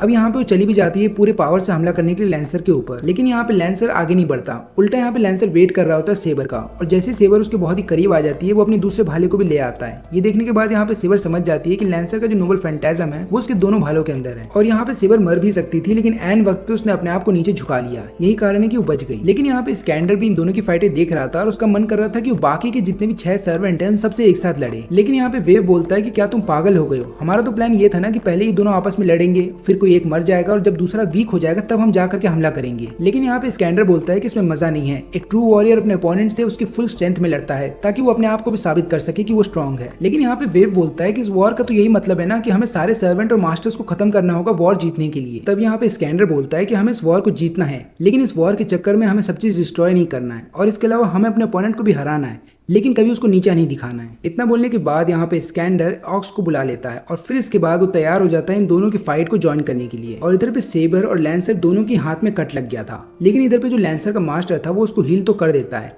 लेकिन यहाँ पे सेबर को हीलिंग नहीं मिल पा रही थी। आयरी यहाँ पे बोलती भी है सेबर से कि मैंने तुम्हें हील तो कर दिया है लेकिन मुझे समझ में नहीं आ रहा कि तुम हील क्यों नहीं हो पा रही हो। तब यहाँ पे सेबर बोलती है कि मैं समझ गई, क्योंकि लैंसर ने जिस भाले से मेरे हाथ पे कट लगाया है वो बेसिकली एक कर्स्ड भाला है। इसका मतलब ये है कि उसका कर्स्ड इतना ज्यादा पावरफुल है कि हीलिंग मैजिक काम नहीं करेगा। अब यहाँ पे सेबर देखती है कि लैंसर के पास 2 तरीके के भाले हैं। जो लाल वाला भाला है वो काम करता है मैजिक को काटने का, और जो पीला वाला भाला है वो कर्स टेक्निक का इस्तेमाल करता है ताकि कोई भी अगर घाव उससे हो जाए तो वो कभी हील ना हो पाए। इसके अलावा यहाँ पे सेबर ये भी समझ जाती है कि लैंसर को उसके पुराने समय में नाइट ऑफ द फियोना बोला जाता था। इसका मतलब ये है कि वो भी एक पुराना महान योद्धा है। और यहाँ पे लैंसर भी सेबर की स्वॉर्ड को देखने के बाद समझ जाता है कि सेबर एक महान योद्धा है जिसको किंग ऑफ द नाइट्स बोला जाता था। अब दोनों ही एक दूसरे का नाम जानते हैं। फिर इसके बाद यहाँ पे सेबर अपने आर्मर को पहन लेती है और फिर यहाँ पे दोनों स्टार्ट करने वाले थे एक दूसरे से लड़ाई, और इस बार दोनों एक दूसरे को खत्म करने वाले थे। लेकिन तभी वहाँ पे स्कैंडर आ जाता है अपने ऑक्स के ऊपर बैठ करके, और वो यहाँ पे आने के बाद बोलने लगता है कि अपने अपने हथियारों को नीचे रख दो क्योंकि तुम्हारा राजा आ गया है और मेरा नाम है स्कैंडर, किंग ऑफ कॉन्करर। लेकिन यहाँ पे वेव उसको डांटता है और बोलता है कि तुमने अपना सबको नाम क्यों बता दिया, हमें यहाँ पे अपना नाम नहीं बताना है और हर किसी को छुपा के रखना है कि उनका सर्वेंट कौन है।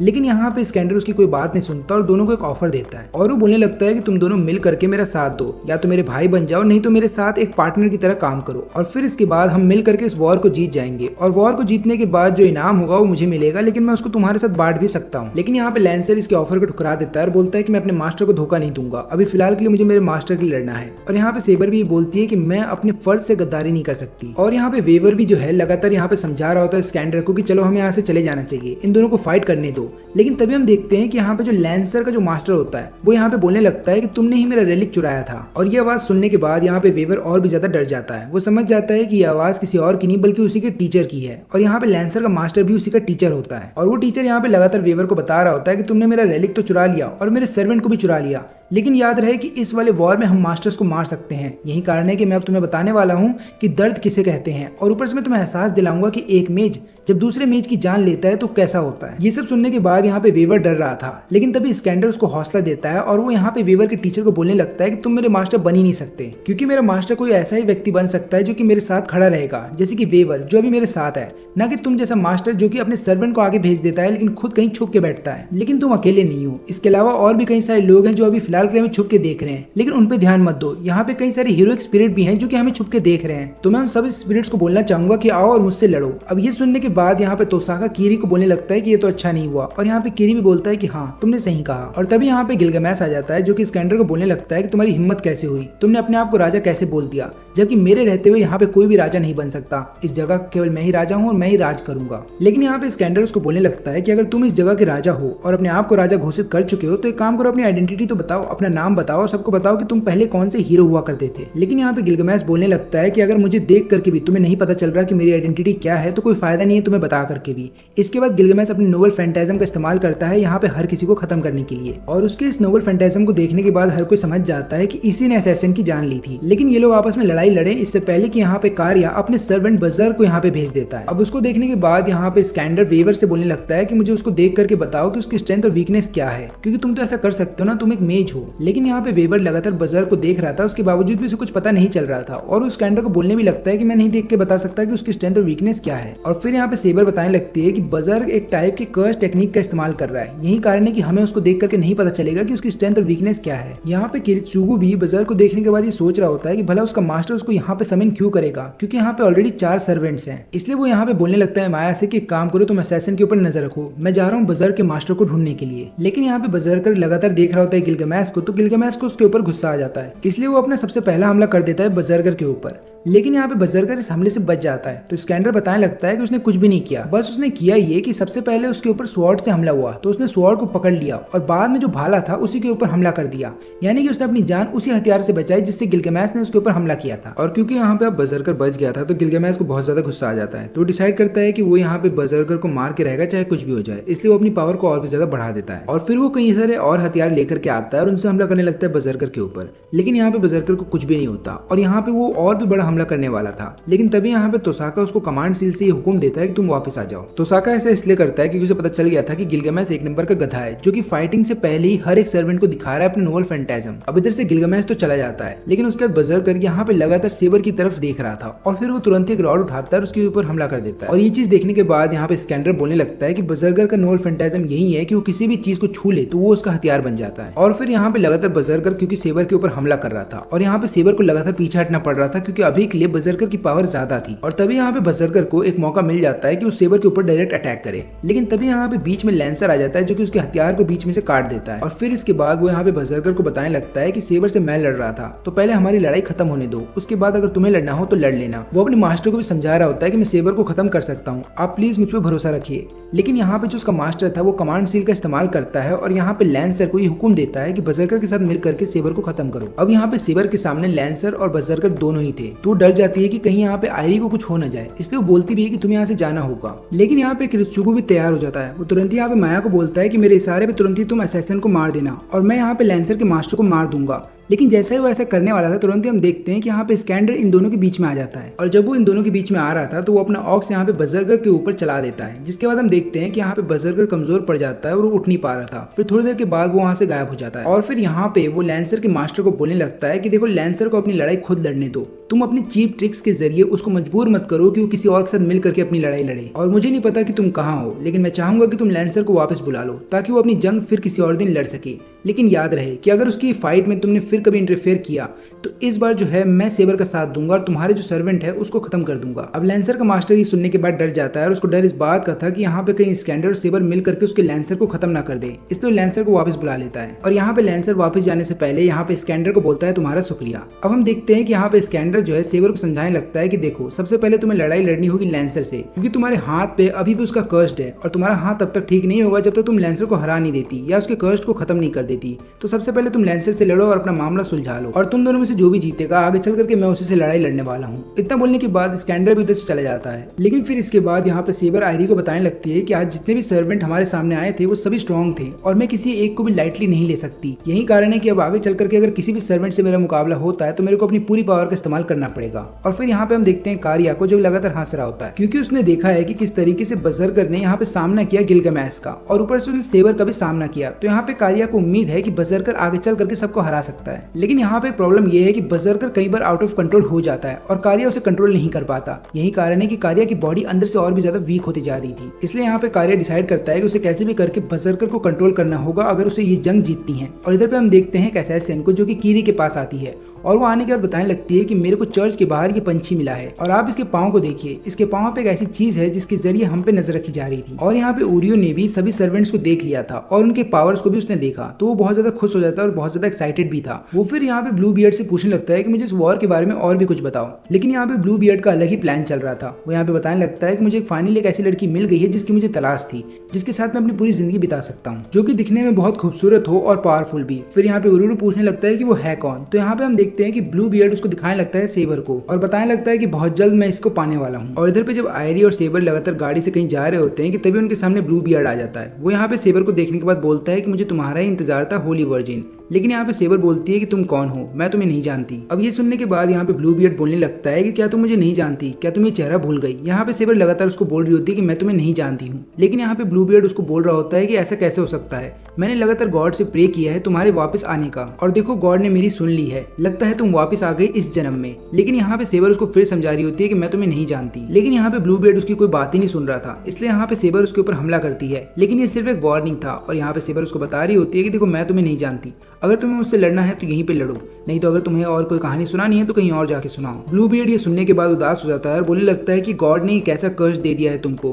कि तुम मुझे भूल चुकी हो। इतना बोलने के बाद ब्लू बियर्ड उधर से चला जाता है और इधर पे ओरियो कई सारे बच्चों को एक खंबे से गाड़ देता है और बोलता है कि ये मेरा आर्ट है। लेकिन तभी वहाँ पे ब्लू बियर्ड आता है और यहाँ पे आने के बाद एक बच्चे को मार देता है। वो बाद में बता रहा होता है कि मुझे कैसे भी करके जेनिन की सोल को वहाँ से निकालना होगा, क्योंकि गॉड ने मेरे को धोखा दिया है, उन्होंने जेनिन की बॉडी के अंदर किसी और का ही सोल डाल दिया है। इसलिए मुझे कैसे भी करके अपने मैजिक पावर के जरिए या फिर मुझे कुछ भी करना पड़े, मुझे कैसे भी करके इस गॉड के कर्ज को हटाना होगा। और इधर पे जो मिलाया होता है वो लगातार लैंसर को डांट रहा होता है कि तुमने क्यों नहीं सेबर को मार दिया, तुम्हारे पास मौका था। लेकिन यहाँ पे लैंसर उसको बार बार बता रहा होता है कि देखिए मास्टर, मेरी जो वफादारी है वो आपके लिए है और अगली बार जब मुझे मौका मिलेगा तो मैं सेबर को मार दूंगा। यहाँ पे मिलाया उसको बोलने लगता है कि देखो मुझे बार बार ये वफादारी के बारे में कुछ मत बताना, क्योंकि तुम मेरे सर्वेंट हो और मेरे पास है कमांड सील, तो मुझे पता है कि तुम मेरे ऑर्डर मानोगे, लेकिन तुमने आज बहुत बड़ी गलती कर दी। लेकिन तभी वहाँ पे एक और लड़की आती है जो कि यहाँ पे मिलाया को बोलती है कि गलती उसने नहीं तुमने की है, क्योंकि तुम उसके मास्टर थे लेकिन तुम छुपे रहे। और ऊपर से तुम्हें पता ही है ना कि लैंसर ने सेबर के हाथ पे कर्ज टेक्निक का इस्तेमाल किया है और यही कारण है कि सेबर का जो लेफ्ट हैंड है वो तब तक ठीक नहीं होगा जब तक लैंसर जिंदा है। तो यहाँ पे गलती उससे नहीं तुमसे हुई है। तुम्हें तो पहले से ही पता था कि सेबर बहुत कमजोर हो चुकी है, इसलिए तुम चाहो तो सेबर के पीछे भी जाकर के उसको मार सकते हो। यहाँ तक कि तुम्हें तो हमला करना चाहिए था उसके मास्टर के ऊपर, लेकिन तुमने ऐसा नहीं किया क्योंकि तुम छुपे रहे। वैसे तो तुम इसके मास्टर हो, लेकिन इसको जो माना सप्लाई हो रहा है वो मेरे द्वारा हो रहा है, लेकिन फिर भी तुम इतना ज्यादा डर गए कि तुम किसी के सामने नहीं गए। मुझे तो ऐसा लगता है कि तुम डरपोक हो। लेकिन यहाँ पे लैंसर इस लड़की को चुप करा देता है और बोलने लगता है कि मेरे मास्टर की इंसल्ट मत करना, अगर अगली बार ऐसा किया तो मुझे तुम्हें मारना होगा। लेकिन तभी बिल्डिंग में एक फायर अलार्म सुनाई देता है और यहाँ पे मिलान समझ जाता है कि फर्स्ट फ्लोर के ऊपर जरूर मुझे ऐसा लगता है कि सेबर अपने मास्टर के साथ आ चुकी है, क्योंकि जब तक हमारा लैंसर नहीं मरेगा तब तक सेबर का हाथ ठीक नहीं होगा। यही कारण है कि मुझे ऐसा लगता है कि वो लोग यहाँ पे आ चुके हैं। इसलिए वो यहाँ पे लैंसर को फर्स्ट फ्लोर के ऊपर भेज देता है और बोलने लगता है कि अगर तुम्हें वहाँ पे सेबर दिखाई दे तो उसको मार देना। लेकिन इसके अलावा बैकअप के तौर पे यहाँ पे मिलान ने हर एक फ्लोर के ऊपर मैजिक ट्रैप बिछा के रखे हैं और उसको पूरा विश्वास होता है कि इस बार वो सेबर को हरा देगा। लेकिन यहाँ पे हम देखते हैं किरित्सुगु को, जिसने की बिल्डिंग में अफवाह फैला दी थी कि बिल्डिंग में आग लग चुकी है। यही कारण है कि होटल के स्टाफ ने बिल्डिंग में से सबको निकलवा लिया था। लेकिन यहाँ पे मिलान उस लड़की के साथ अभी भी बिल्डिंग के अंदर था और जब होटल का स्टाफ उसको लगातार ढूंढ रहा था तो यहाँ पे किरित्सुगे जाता है उस बिल्डिंग के स्टाफ के पास और बोलने लगता है कि वो दोनों पहले ही जा चुके हैं। और फिर इसके बाद यहाँ पे किरित्सुगे बम को एक्टिवेट कर देता है, जिसके बाद पूरी बिल्डिंग में ही बम ब्लास्ट होने लगते हैं और पूरी बिल्डिंग नीचे गिर जाती है। इसके बाद वो माया को कॉल करके पूछता है कि तुमने देखा ना कि मिलान बिल्डिंग से भागा तो नहीं। तो यहाँ पे माया बताने लगती है कि नहीं, मिलान बिल्डिंग में ही था जब बम ब्लास्ट हुआ। लेकिन तभी यहाँ पे माया के ऊपर किरी हमला कर देता है और यहाँ पे किरी बोलने लगता है कि क्या दिमाग लगाया तुमने डायरेक्ट मास्टर को ही मार दिया ताकि यहाँ पे लैंसर जो है सेबर से ना लड़ पाए। और ऊपर से मिलोन बिल्डिंग के अंदर यही सोच करके रुक गया था कि उसका मैजिक यहाँ पे सेबर को रोक लेगा, लेकिन उसको क्या पता था कि उसका मैजिक का सामना यहाँ पे बम से था। चलो अब ये बताओ कि तुम्हारे साथ और कौन है। लेकिन तभी यहाँ पे माया उसके ऊपर गोली से हमला कर देती है, लेकिन इसका कोई फायदा नहीं होता क्योंकि यहाँ पे कीरे सिर्फ एक ब्लेड में उसका हाथ काट देता है और ऊपर से यहाँ पे उसका गन भी नीचे गिर जाता है। अब यहाँ पे कीरी लगातार माया के पास आ रहा था, लेकिन तभी वहाँ पे एक स्मोक बम आ जाता है और इस मौके का फायदा उठा करके माया उधर से भाग जाती है। लेकिन यहाँ पे कीरी को ये समझ में तो आ जाता है कि माया के साथ कोई और भी था यहाँ पे जिसने की स्मोक बम फेंका है। माया खुद से स्मोक बम फेंक ही नहीं पाती। फिर इसके बाद तभी वहाँ पे एक असैसिन आ जाता है जो कि कीरी को बताने लगता है ब्लू बियर्ड के बारे में। और फिर सारी इन्फॉर्मेशन मिल जाने के बाद यहाँ पे कीरी तोसाको को बताने लगता है कि कैसे कई सारे टाउन में से 15 बच्चे गायब हो चुके हैं और इन सभी बच्चों को कोई और नहीं बल्कि ब्लू बियर्ड गायब कर रहा है और इन सबके पीछे उसका मास्टर भी उसका साथ दे रहा है जो कि एक सीरियल किलर है। ये सब लोग बच्चों को किडनैप करके कोई ब्लैक मैजिक परफॉर्म करने वाले हैं और ऊपर से ये लोग अपने सबूतों को छुपा भी नहीं रहे। ऐसा लग रहा है कि वो लोग इस वॉर के पीछे है ही नहीं, उनका कोई और ही मोटिव है। और ये सब जानने के बाद यहाँ पे तोसाका बोलने लगता है कि भला होली ग्रिल वॉर किसी ऐसे को मास्टर क्यों चुनेगी जो कि सीरियल किलर हो। और यहाँ पे कीरी के फादर बोलने लगते हैं कि इस वॉर का रूल कहता है कि हम किसी मासूम की जान नहीं लेंगे इस वॉर को जीतने के लिए।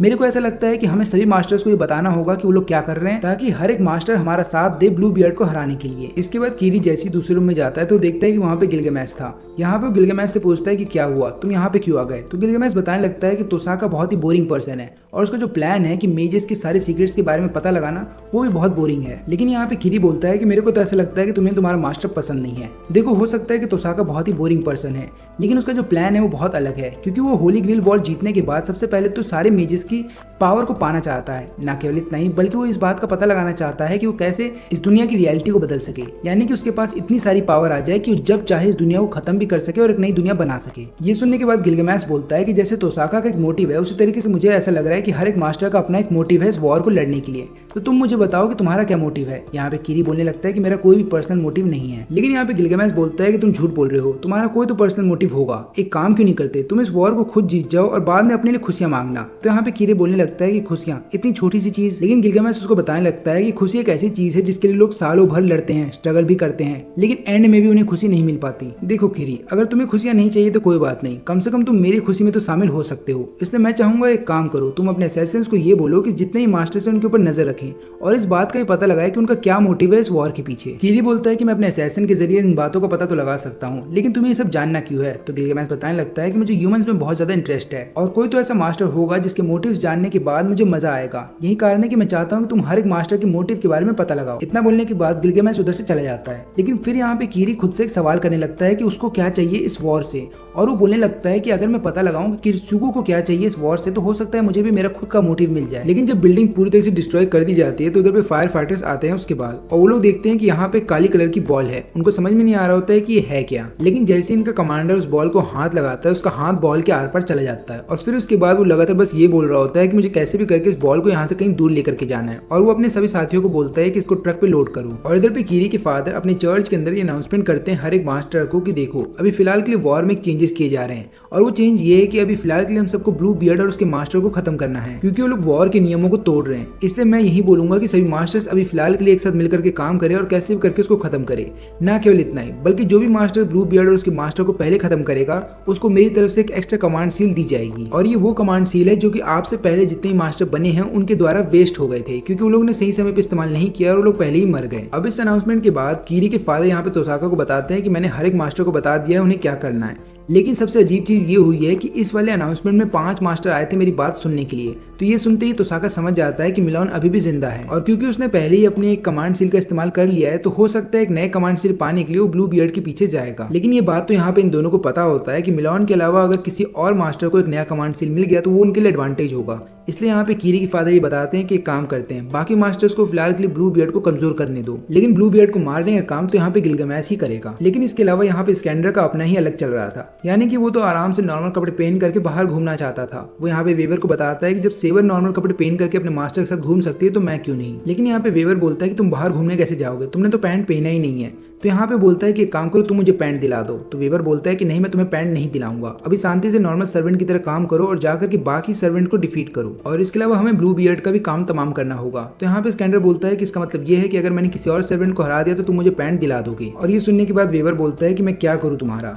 लेकिन इधर पे हम देखते हैं कि इधर पे किरित्सुगो जो है सबको बता रहा होता है कि ये 4 जगह हैं, ये 4 टेंपल हैं जो बेसिकली सेकंड फेज में हमारे बहुत काम आने वाले हैं, क्योंकि ये 4 टेंपल एक ऐसी जगह बन सकती हैं जहाँ पे होली ग्रेल समिन होगा। क्योंकि जब सेकंड फेज स्टार्ट होगा इस वॉर का और केवल कुछ ही सर्वेंट बचेंगे, तब ये टेंपल्स हमारे ऑपरेशन में बहुत काम आने वाले हैं। तब यहाँ पे आयरी पूछने लगती है किरित्सुगो से कि अब ये फिलहाल के लिए हमें ब्लू बियर्ड का क्या करना है। तो यहाँ पे किरित्सुगो बताने लगता है कि देखो उसके बारे में इतना मत सोचो, क्योंकि उसको ऐसा लगता है कि हमारा जो सेबर है वो उसकी जेनीन है, तो मुझे ऐसा लगता है कि वो ज्यादातर हमें ही ढूंढते हुए आएगा। लेकिन यहाँ पे सेबर बोलने लगती है कि देखो हमें जाकर के डायरेक्ट ब्लू बियर्ड को हराना चाहिए, क्योंकि वो बहुत बुरे काम कर रहा है। लेकिन यहाँ पे किरित्सुगो उसको कुछ भी बोलता नहीं, वो बल्कि यहाँ पे आयरी को ये बोलने लगता है कि इस फॉरेस्ट के आसपास अपने स्पेल्स को बिछा दो, ताकि कोई भी अगर हम पे नजर रखे हमारे पास आए तो हमें पता चल जाए। आयरी बोलती है कि इसमें कोई प्रॉब्लम तो नहीं है, लेकिन फिलहाल के लिए सेबर का जो लेफ्ट हैंड है वो अभी भी ठीक नहीं हुआ है, उस पर अभी भी कर्स्ड है। इसका मतलब ये है कि लैंसर अभी भी जिंदा है। तो क्या हमें लैंसर के पीछे नहीं जाना चाहिए और उसको खत्म करना चाहिए? तो यहाँ पे किरित्सुगो बोलने लगता है कि नहीं, इसकी जरूरत नहीं है, फिलहाल के लिए तुम बस इस एरिया के बारे में अच्छे से जान जाओ और अपने मैजिक के जरिए यहाँ के आने वाले जितने भी दुश्मन है उनको कंफ्यूज करते रहो।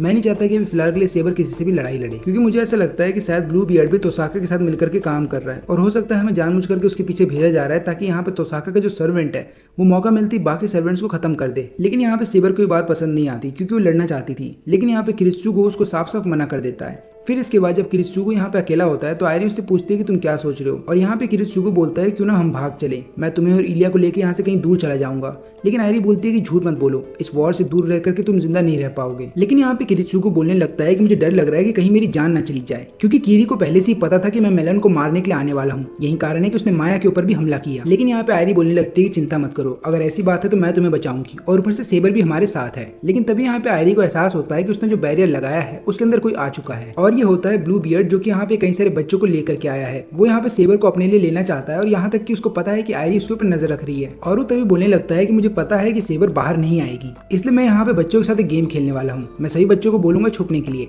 लेकिन अगर मैंने किसी भी बच्चे को पकड़ लिया तो मैं उसको मार दूंगा। और यहाँ पे वो एग्जाम्पल के तौर पे एक बच्चे को मार भी देता है। अब ये सब देखने के बाद यहाँ पे आयरी तुरंत ही सेबर को बोलती है कि जाओ और ब्लू बियर्ड को खत्म कर दो। अब यहाँ पे सेबर जैसे ही जंगल के अंदर आ जाती है, वो देखती है कि उसके चारों तरफ बस बच्चों की लाश है, और तभी उसके पीछे आ जाता है यहाँ पे ब्लू बियर्ड, जो कि एक बच्चे के साथ था, और वो इस बच्चे से बोलने लगता है कि देखो ये लड़की आ गई है तुम्हारी जान बचाने के लिए, और क्योंकि ये अपने महल से बाहर आ गई है तो मुझे तुम्हें छोड़ना होगा। और ये इस बच्चे को छोड़ देता है सेबर के पास। सेबर यहाँ पे इस बच्चे को बोलने लगती है कि काम करो, इस पाथ को फॉलो करो और तुम यहाँ से सेफली निकल जाओगे। लेकिन अचानक से इस बच्चे के अंदर से एक मॉन्स्टर बाहर आता है, जो कि यहाँ पे सेबर को पकड़ लेता है। यहाँ तक कि जितने बच्चे मर गए थे उनकी डेड बॉडीज के अंदर से भी ये मॉन्स्टर बाहर आ रहे थे। लेकिन यहाँ पे सेबर के पास इतनी पावर तो थी कि वो अपने आप को आजाद करा ले। फिर आजादी मिलने के बाद वो तुरंत ही जा रही होती है यहाँ पे ब्लू बियर्ड को खत्म करने के लिए, लेकिन रास्ते में कई सारे मॉन्स्टर उसके सामने आ रहे थे, लेकिन वो हर एक को खत्म कर रही थी। लेकिन इसका भी कोई फायदा नहीं हो रहा था, क्योंकि जितने ही मॉन्स्टर्स को मार रही थी वो लोग वापस से जिंदा हो रहे थे। अब यहाँ पे आयरी को ऐसा लग रहा था कि शायद ब्लू बियर्ड का जो माना है वो खत्म हो जाएगा और तब जाकर के सेबर उसको हरा सकती है। लेकिन यहाँ पे किरित्सुगो का अलग ही प्लान चल रहा था। वो यहाँ पे बोलने लगता है कि और कोई भी मास्टर यहाँ पे नहीं आया है ब्लू बियर्ड को खत्म करने के लिए, इसलिए वो माया को बोलता है कि तुम आयरी को लेकर के यहाँ से कहीं दूर चली जाओ। लेकिन तभी आयरी को एहसास होता है कि इस बैरियर के अंदर कोई और भी मास्टर आ चुका है। लेकिन यहाँ पे सेबर ये लगातार सोच रही थी कि यहाँ पे ब्लू बियर्ड का माना खत्म क्यों नहीं हो रहा। तभी वो देखती है कि ब्लू बियर्ड के हाथ में एक बुक है, और वो समझ जाती है कि ब्लू बियर्ड का ये नोबल फैंटाजम है। और यहाँ पे ब्लू बियर्ड भी बोलने लगता है कि तुमने सही समझा, इस बुक के जरिए मैं जब चाहूँ जितने चाहूँ उतने मॉन्स्टर्स क्रिएट कर सकता हूँ। अब यहाँ पे सेबर उसकी तरफ बढ़ रही होती है, लेकिन सभी मॉन्स्टर्स उसको पकड़ लेते हैं। लेकिन तभी यहाँ पे उसकी मदद करने के लिए लैंसर आ जाता है, और वो यहाँ पे आने के बाद बताने लगता है ब्लू बियर्ड को कि सेबर की जान केवल मैं ही लूंगा। लेकिन यहाँ पे ब्लू बियर्ड भी बोलने लगता है कि नहीं, तुम ऐसा नहीं करोगे, क्योंकि सेबर की जो सोल है और यहाँ तक कि उसकी बॉडी से मेरे को बिलोंग करती है। और इतना बोलने के बाद वो यहाँ पे सभी मॉन्स्टर्स को हुक्म देता है कि इन दोनों को खत्म करो। और यहाँ पे हम देखते हैं मिलोन को, जो कि इस महल के अंदर आ जाता है। इस महल के अंदर आने के बाद हम देखते हैं कि उसके साथ एक अजीब सा लिक्विड था, जो कि उसकी लगातार प्रोटेक्शन कर रहा था हर एक ट्रैप से। लेकिन यहाँ पे मिलोन चाहता था कि वो खुद आयरी से लड़े, ताकि इस बात का फैसला हो जाए कि कौन सा मास्टर जिएगा और कौन सा मास्टर मर जाएगा। लेकिन जब वो यहाँ पे आयरी को ढूंढ रहा होता है तो उसको किरित्सुगो मिल जाता है, और यहाँ पे मिलोन समझ जाता है कि किरित्सुगो ने उसकी जान लेने की कोशिश की थी बिल्डिंग में, इसलिए वो यहाँ पे अपने सिल्वर से लिक्विड को बोलने लगता है कि इसको मार दो। लेकिन यहाँ पे किरित्सुगो अपनी मैजिक पावर का इस्तेमाल करता है और वो अपनी रफ्तार बढ़ा लेता है और वहाँ से भाग भी जाता है। यहाँ पे मिलोन को समझ में आ जाता है कि किरित्सुगो को थोड़ा बहुत मैजिक पता है, लेकिन वो ये बात भी जानता है कि किरित्सुगो ज्यादा देर तक नहीं भाग सकता, और ऐसा होता भी है। यहाँ पे किरित्सुगो थक गया था भागते भागते।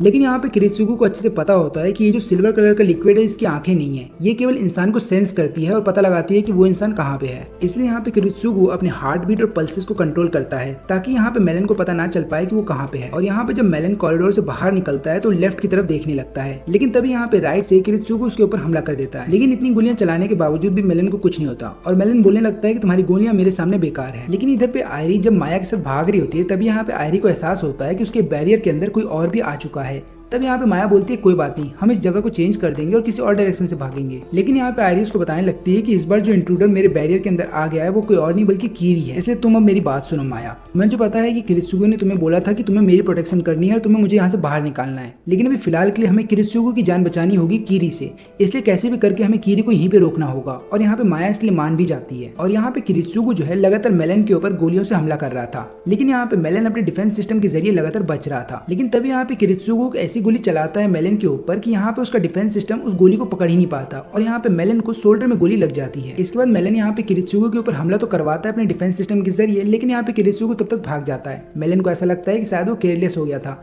यही कारण है कि गोली उसको लग गई, लेकिन अगली बार वो ऐसा नहीं करेगा। और यहाँ पे किरित्सुगु को भी अच्छे से पता है कि इस बार मेलन अपने डिफेंस सिस्टम पे बहुत ज्यादा ध्यान देगा और यहाँ पे किरित्सुगु यही चाहता था। लेकिन इधर पे हम देखते हैं कि जब कीरी आगे जा ही रहा होता है जंगल में कि तभी उसके ऊपर गोलियां चलने लगती हैं और यहाँ पे कीरी गोलियों को रोक देता है अपने ब्लेड से, लेकिन फिर जंगल में चारों तरफ गोलियां चलने लगती हैं और यहाँ पे कीरी कंफ्यूज हो जाता है, इसलिए वो चारों डायरेक्शन में अपने ब्लेड्स को फेंक देता है। लेकिन फिर उसको समझ में आता है कि जो गोलियां जंगल में चल रही हैं ये उसको कंफ्यूज करने के लिए किया गया है, लेकिन तब तक बहुत देर हो जाती है क्योंकि यहाँ पे जो माया है पीछे से आकर के उस पर गोलियां चला देती है और कीरी नीचे गिर जाता है। तो यहाँ पे माया को ऐसा लगता है कि शायद कीरी मर चुका है, लेकिन जैसे ही उसके पास जा रही थी तो यहाँ पे आयरी उसको मना करती है कि नहीं ऐसा मत करना, और तब तक यहाँ पे कीरी उठ जाता है और तुरंत ही माया के ऊपर हमला करके उसे हरा भी देता है। अब यहाँ पे आयरी आ जाती है माया की जान बचाने के लिए। माया उसको बोलती हुई कि तुम्हें यहाँ से भागना होगा क्योंकि कीरी एक्सपर्ट है मेजेस को मारने में, यही कारण है कि तुम्हारा नॉर्मल मैजिक इसके ऊपर काम नहीं करेगा। लेकिन फिर यहाँ पे आयरी अपने स्पेशल मैजिक का इस्तेमाल करती है जहाँ पे वो थ्रेड से बर्ड बनाती है और फिर हमला करने के लिए छोड़ देती है कीरी के ऊपर। अब यहाँ पे कीरी बर्ड से अपने आप को बचाने के लिए बर्ड के ऊपर हमला भी करता है, लेकिन उसका हाथ बर्ड के अंदर फंस जाता है और फिर आगे चल करके उसके जो थ्रेड्स थे वो पूरी तरीके से हाथ में बन जाते हैं। तो यहाँ पे कीरी कुछ कर नहीं पा रहा था और तभी आयरी उसको पेड़ से बांध देती है। फिर वो माया को बोलती है कि यही मौका है, इसको मार दो। माया ऐसा करने वाली थी, लेकिन तभी हम देखते हैं कि यहाँ पे जो कीरी था वो अपने आप को आजाद करवा लेता है। और ये चीज देखने के बाद तो यहाँ पे आयरी को भी समझ में नहीं आ रहा था कि यहाँ पे कीरी ने उसके मैजिकल थ्रेड को तोड़ा कैसे। और अब यहाँ पे कीरी माया की तरफ बढ़ रहा था और इधर पे सेबर और लैंसर चाहे कितनी भी कोशिश कर ले, लेकिन उसके बावजूद भी मॉन्स्टर्स खत्म नहीं हो रहे थे। इसलिए यहाँ पे सेबर बोलने लगती है कि हमें कैसे भी करके उसका जो नोवल फैंटाजम है, यानी कि जो उसके पास जो बुक है ब्लू बियर्ड के पास, उसको उससे अलग करना होगा। इसलिए मैं काम करती हूँ, मैं तुम्हारे लिए रास्ता बनाऊंगी और जैसे ही तुम्हें मौका मिले तुम तुरंत ही ब्लू बियर्ड के ऊपर हमला करके उस बुक को डिस्ट्रॉय करोगे या फिर बुक को उससे अलग करोगे। लेकिन यहाँ पे ब्लू बियर्ड को खुद पे बहुत कॉन्फिडेंस होता है। वो बोल रहा होता है इन दोनों से कि मेरे पास इतने सारे मॉन्स्टर्स है कि तुम उनको लगातार मारते भी रहोगे तब भी वो नहीं मरेंगे और मुझे तो ऐसा लग रहा है कि तुम लोग थक के ही मर जाओगे। और तभी यहाँ पे ब्लू बियर्ड सभी मॉन्स्टर्स को बोलता है कि एक साथ इनके ऊपर हमला करो। यहाँ पे इनके ऊपर हमला होने वाला था, लेकिन तभी यहाँ पे सेबर तुरंत ही डायरेक्ट अटैक करती है ब्लू बियर्ड के ऊपर। अब बीच में कई सारे मॉन्स्टर्स थे, लेकिन ये जो अटैक सेबर के द्वारा किया गया था इसमें विंड की पावर ज्यादा थी, यही कारण है कि लगातार मॉन्स्टर्स जो है हवा में उछलने लगते हैं। और यहाँ पे विंड की वजह से यहाँ पे लैंसर को एक जगह मिल जाती है कि वो तुरंत ही यहाँ पे ब्लू बियर्ड तक पहुंच सके। वो यहाँ पे ब्लू बियर्ड के पास पहुंच भी जाता है और अपने भाले की मदद से वो उसके बुक पे कट लगा देता है। और क्योंकि यहाँ पे ब्लू बियर्ड का जो बुक था डिस्ट्रॉय हो गया था, तो यही कारण था कि अब सारे मॉन्स्टर्स यहाँ पे मर जाते हैं। और यहाँ पे ये दोनों तैयार थे ब्लू बियर्ड को खत्म करने के लिए। लेकिन यहाँ पे मिलोन लगातार किरित्सुगु को ढूंढ रहा होता है महल के अंदर। उसको रास्ते में कई सारे ट्रैप मिलते हैं और यही चीज देखने के बाद वो बहुत ज्यादा गुस्सा हो जाता है। वो बोल रहा होता है कि मेरे सामने आ जाओ, तुम कहाँ पे छुपे हो। और फाइनली यहाँ पे मेलन उसको ढूंढ ही लेता है। जब दोनों आमने सामने होते हैं तो यहाँ पे मेलन उसको बोलने लगता है कि मैं तुम्हें लगातार मारूंगा, लेकिन चिंता मत करो, मैं उसके बाद तुम्हें हील भी करूंगा, फिर से मारूंगा और मैं ऐसा तब तक करते रहूंगा जब तक तुम अपनी जान की भीख नहीं मांगते। अब यहाँ पे तुरंत ही किरित्सुगु लगातार इसके ऊपर गोलियां चलाने लगता है। मेलन उसको बोलता भी है कि तुमने यही काम पहले भी किया था, इस बार मैं तुम्हारी ट्रिक में नहीं फंसने वाला।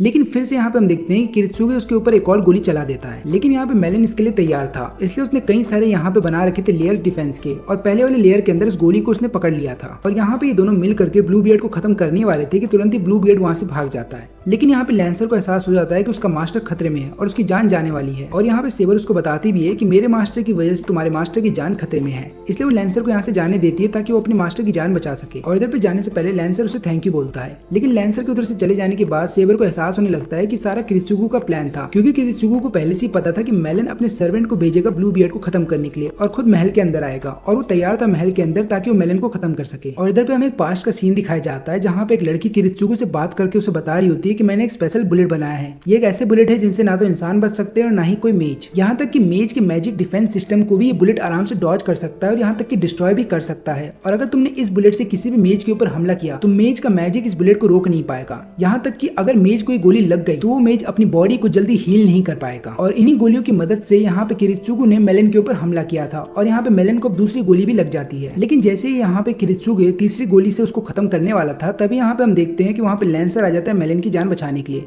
वो यहाँ पे किरित्सुगु को बताने लगता है कि तुम्हें पता तो है ना कि मैं तुम्हारी जान आराम से ले सकता हूँ, लेकिन अभी फिलहाल के लिए ना तो मैं तुम्हें अपने मास्टर को मारने दूंगा और ना ही मैं तुम्हारी जान लेने वाला हूँ, क्योंकि मैं और सेबर हम दोनों ही नहीं चाहते कि हमारी फाइट इस तरीके से खत्म हो। और याद रखना कि आज की रात केवल तुम इसलिए जिंदा बच गए हो क्योंकि सेबर ने मेरी मदद की थी। और इतना बोलने के बाद लैंसर उधर से चला जाता है मेलन को लेकर के। लेकिन यहाँ पे कीरी जो है वो आयरी को पकड़ लेता है। वो लगातार उससे पूछ रहा होता है कि तुम दोनों मुझ पे हमला करने के लिए आई थी और तुम दोनों बचाना चाहती थी किरित्सुगु को मुझसे, लेकिन ऐसा क्यों? मुझे समझ में नहीं आ रहा कि तुम्हारा रिलेशनशिप क्या है किरित्सुगु के साथ, मुझे बताओ। लेकिन यहाँ पे आयरी उसको कुछ बता नहीं रही थी। फिर यहाँ पे कीरी उससे पूछने लगता है कि तुम्हारे ऊपर तो कमांड सील भी नहीं है। मैं समझ गया, यानी कि सेबर का असली मास्टर किरित्सुगु है, तुम नहीं। यानी कि तुम एक वेसल के तौर पे काम कर रही हो, यानी कि जब भी सेबर की कोई फाइट होगी तो तुम जाओगी और वहीं पे दूसरी तरफ किरित्सुगु मास्टर के ऊपर नजर रखेगा। लेकिन तभी वहाँ पे एक असैसिन आकर के यहाँ पे उसको बताने लगती है, यानी कि कीरी को बताने लगती है कि देखो लैंसर इधर से भाग चुका है और जो ब्लू बियर्ड है वो भी यहाँ से जा चुका है, इसलिए हमें भी यहाँ से जाना चाहिए क्योंकि थोड़ी देर के बाद यहाँ पे सेबर आ जाएगी। और कीरी डिसाइड करता है कि वो यहाँ से चला जाएगा बिना किरित्सुगु से मिले हुए। लेकिन जाने से पहले वो अपने ब्लेड को आयरी के पेट के आर पार कर देता है और फिर इसके बाद इधर से जाने लगता है। लेकिन वो जाते वक्त यही सोच रहा होता है कि क्या सही में ये दोनों लड़कियां किरित्सुगु की जान बचाने के लिए मेरे से लड़ने आई थी, क्योंकि ये बात तो यहाँ पे कीरी को भी अच्छे से पता था कि किरित्सुगु इन दोनों को नहीं बोलेगा कीरी से लड़ने के लिए। और यही बात यहाँ पे कीरी को परेशान कर रही थी। उसको समझ में नहीं आ रहा था कि भला ये दोनों सही में अपनी खुद की मर्जी से लड़ने आई थी। अब यही बातें सोचते हुए कीरी इधर से निकल जाता है। सेबर यहाँ पे आ तो जाती है लेकिन तब तक बहुत देर हो चुकी थी क्योंकि कीरी इधर से जा चुका था और वो अपने आप को इसके लिए कोस भी रही थी। लेकिन बाद में वो यहाँ पे आयरी को बोलती है कि तुम्हें लगातार जगना होगा, नहीं तो तुम्हारी जान जा सकती है। आयरी यहाँ पे पूछती है कि माया कैसी है और वो बताने लगती है कि माया ठीक है, लेकिन अभी फिलहाल के लिए तुम्हारे बारे में सोचना होगा क्योंकि तुम्हारा खून बहुत बह चुका है। लेकिन यहाँ पे फिर आयरी बताती है कि मैं ठीक हूँ। और यहाँ पे सेबर ये देख करके हैरान थी कि आयरी का ब्लड रुक गया है और ऊपर से वो ठीक भी हो चुकी है। उसको समझ में नहीं आ रहा था कि ऐसा क्यों हुआ।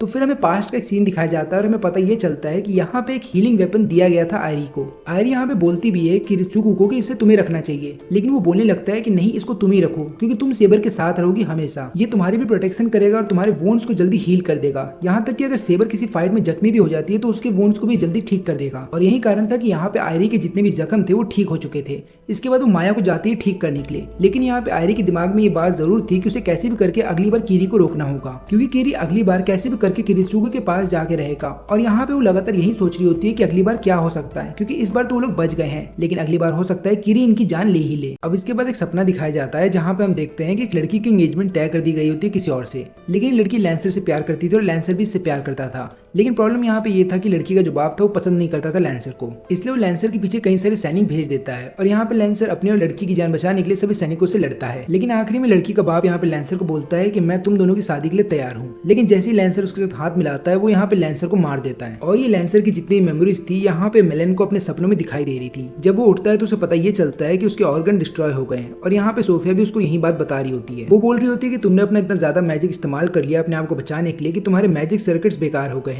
और यही कारण है कि तुम्हारे कई सारे ऑर्गन्स भी अब काम नहीं कर रहे। ना तो तुम अपनी मर्जी से अब चल सकते हो, ना ही अपना हाथ उठा सकते हो और ऊपर से अब तुम मैजिक का इस्तेमाल भी नहीं कर सकते। अभी सुनने के बाद यहाँ पे मेलन को बहुत दुख हो रहा होता है कि उसने ऐसा क्यों किया, उसने क्यों अपने मैजिक का इतना इस्तेमाल किया। लेकिन यहाँ पे सोफिया बोलती है कि चिंता मत करो, मैं तुम्हें वापस से ठीक कर सकती हूँ, बस उसके लिए हमें करना ये है कि तुम अपना कमांड सील मुझे दे दो, उसके बाद मैं चली जाऊंगी तुम्हारे बदले ग्रेल वॉर में लड़ने के लिए और फिर हम ग्रेल वॉर को जीत जाएंगे। उसके बाद मैं विश करूंगी कि तुम्हें ठीक कर दिया जाए। लेकिन मेलन यहाँ पे स्टार्टिंग में मना कर देता है। तो सोफिया बोलती है कि क्या हुआ, तुम्हें मुझ पर भरोसा नहीं? तो मेलन यहाँ पे बताने लगता है कि क्या लैंसर इसके लिए मानेगा। सोफिया बोलने लगती है कि लैंसर एक हीरोइक स्पिरिट है और वो एक सर्वेंट है, उसका काम है अपने मास्टर की बातें मानना, तो मास्टर कोई भी उसको क्या फर्क पड़ता है। और ऊपर से लैंसर की भी तो कोई ख्वाहिश होगी जो कि वो होली ग्रेल से पूरी करवाना चाहता है। लेकिन यहाँ पे मिलोन बताने लगता है कि मैंने उससे पूछा था लेकिन उसने बोला कि उसे ग्रेल वॉर में कोई इंटरेस्ट नहीं है। और मुझे लगता है कि वो झूठ बोल रहा है क्योंकि हर एक ग्रेल वॉर के अंदर हर एक सर्वेंट की भी एक खुद की ख्वाहिश होती है जो कि वो पूरी करवाना चाहता है। वो भले ही मुझे ना बताए अपनी ख्वाहिश, लेकिन चाहे कुछ भी हो जाए, जब तक ये कमांड सील मेरे पास है उसको मेरी हुक्म मानना पड़ेगा। लेकिन यहाँ पे सोफिया ये बोलने लगती है कि तुम्हें कमांड सील मुझे दे देना चाहिए। लेकिन मेलन यहाँ पे बार बार मना कर रहा था। तो सोफिया उसको धमकी देती है और बोलती है कि देखो कमांड सील तो मैं लेके रहूंगी और उसके लिए अगर मुझे तुम्हारी जान लेनी पड़े या फिर तुम्हारा राइट हैंड काटना ही क्यों ना पड़े, मैं ऐसा भी करूंगी। तुम्हारे पास चॉइस है कि तुम क्या करना चाहते हो। और यहाँ पे आयरी किरित्सुगु को बताने लगती है कि माया जो है 2 दिन के बाद ठीक हो जाएगी। ये सुनने के बाद यहाँ पे किरित्सुगु बोलने लगता है कि तुम और सेबर यहीं पे रुको, मैं किसी काम से बाहर जा रहा हूँ। आयरी उसको रोकती है और बोलने लगती है कि मेरी बात तो सुनो। लेकिन यहाँ पे किरित्सुगु बोलने लगता है कि मुझे पता है तुम क्या बोलोगी, यही ना कि सेबर और हमें हमें मिल करके सबसे पहले ब्लू बियर्ड को खत्म करना चाहिए। लेकिन हमारा गोल अभी ये नहीं है कि हमें कई सारे बच्चों की जान बचानी है, हमारा गोल इनसे भी बड़ा है। आयरी बोलने लगती है कि मुझे पता है तुम गुस्सा हो कि सेबर ने लैंसर को क्यों नहीं रोका। किरित्सुगो बोलने लगता है कि सेबर के मन में कोई डाउट नहीं था, उसको पता था कि लैंसर मुझे नुकसान नहीं पहुंचाएगा। लेकिन सोचो अगर लैंसर ने उस समय विश्वास तोड़ दिया होता और मेरी जान ले ली होती तो ये वॉर यहीं पे खत्म हो जाता। इसलिए मैं काम के सिलसिले से अभी बाहर जा रहा हूँ और इसके बारे में तुम सेबर को कुछ नहीं बताऊंगी। अब यहाँ पे सोफिया जो है लैंसर को अपने पास बुलाती है और बताने लगती है कि तुम्हारे जो मास्टर है उनकी हालत बहुत ज्यादा खराब हो रखी है। मैंने बहुत सारी कोशिश की लेकिन उसके बावजूद भी मैं उनको पूरी तरह से ठीक नहीं कर सकती और तुम्हें उदास होने की जरूरत नहीं है, इसमें तुम्हारी कोई गलती नहीं थी। अब इतना बोलने के बाद यहाँ पे सोफिया एक नाम लेती है, डियारमूड। अब ये जो डियारमूड है ये लैंसर का पुराना नाम है, यानी कि पुराने समय में जब लैंसर जिंदा था तब उसको डियारमूड बोला जाता था। लेकिन यहाँ पे लैंसर फिलहाल के लिए सोफिया को मना कर देता है और बोलता है कि मैं एक नाइट हूँ, मेरा केवल एक ही मास्टर हो सकता है, मैं अपना मास्टर नहीं बदलूंगा। लेकिन यहाँ पे सोफिया उसको बताती भी है कि देखो फिलहाल के लिए तो तुम्हारे जो पुराने मास्टर है यानी कि मेलन अब इस वॉर से बाहर हो चुका है और उसने अपना कमांड सीट भी मुझे दे दिया है। लेकिन इसके बावजूद भी यहाँ पे लैंसर जो है सोफिया को एज ए मास्टर एक्सेप्ट नहीं कर रहा था। तो सोफिया उसको बोलती भी कि याद रहे कि तुम्हें इस दुनिया में लाने के लिए मैंने अपना माना खर्च किया है और क्या मैं इतनी अनवर्दी हूँ तुम्हारे मास्टर के लिए कि तुम मुझे अपना मास्टर एक्सेप्ट नहीं कर सकते। तो यहाँ पे लैंसर बोलता है कि बात वो नहीं है, मैं एक नाइट हूँ और नाइट का केवल एक ही मास्टर हो सकता है और वैसे भी मुझे होली ग्रेल वॉर में कोई इंटरेस्ट नहीं है और अगर मेलन इस वॉर को नहीं लड़ना चाहता तो मैं भी इस वॉर को अब नहीं लड़ूंगा। लेकिन तभी यहाँ पे सोफिया बोलने लगती है कि मेलन को ठीक करने के लिए हमें होली ग्रेल वॉर को जीतना होगा और ऊपर से मुझे पता है कि तुम पछतावे में हो कि तुम्हारी वजह से मेलन की हालत हुई है। तो अगर तुम सही में चाहते हो कि तुम्हारे मास्टर ठीक हो जाएं तो प्लीज मेरी मदद करो और ऊपर से तुम मुझ पर भरोसा कर सकते हो क्योंकि मैं उसकी बीवी हूँ। और फिर ये सुनने के बाद यहाँ पे लैंसर मान जाता है सोफिया के साथ इस वॉर को लड़ने के लिए।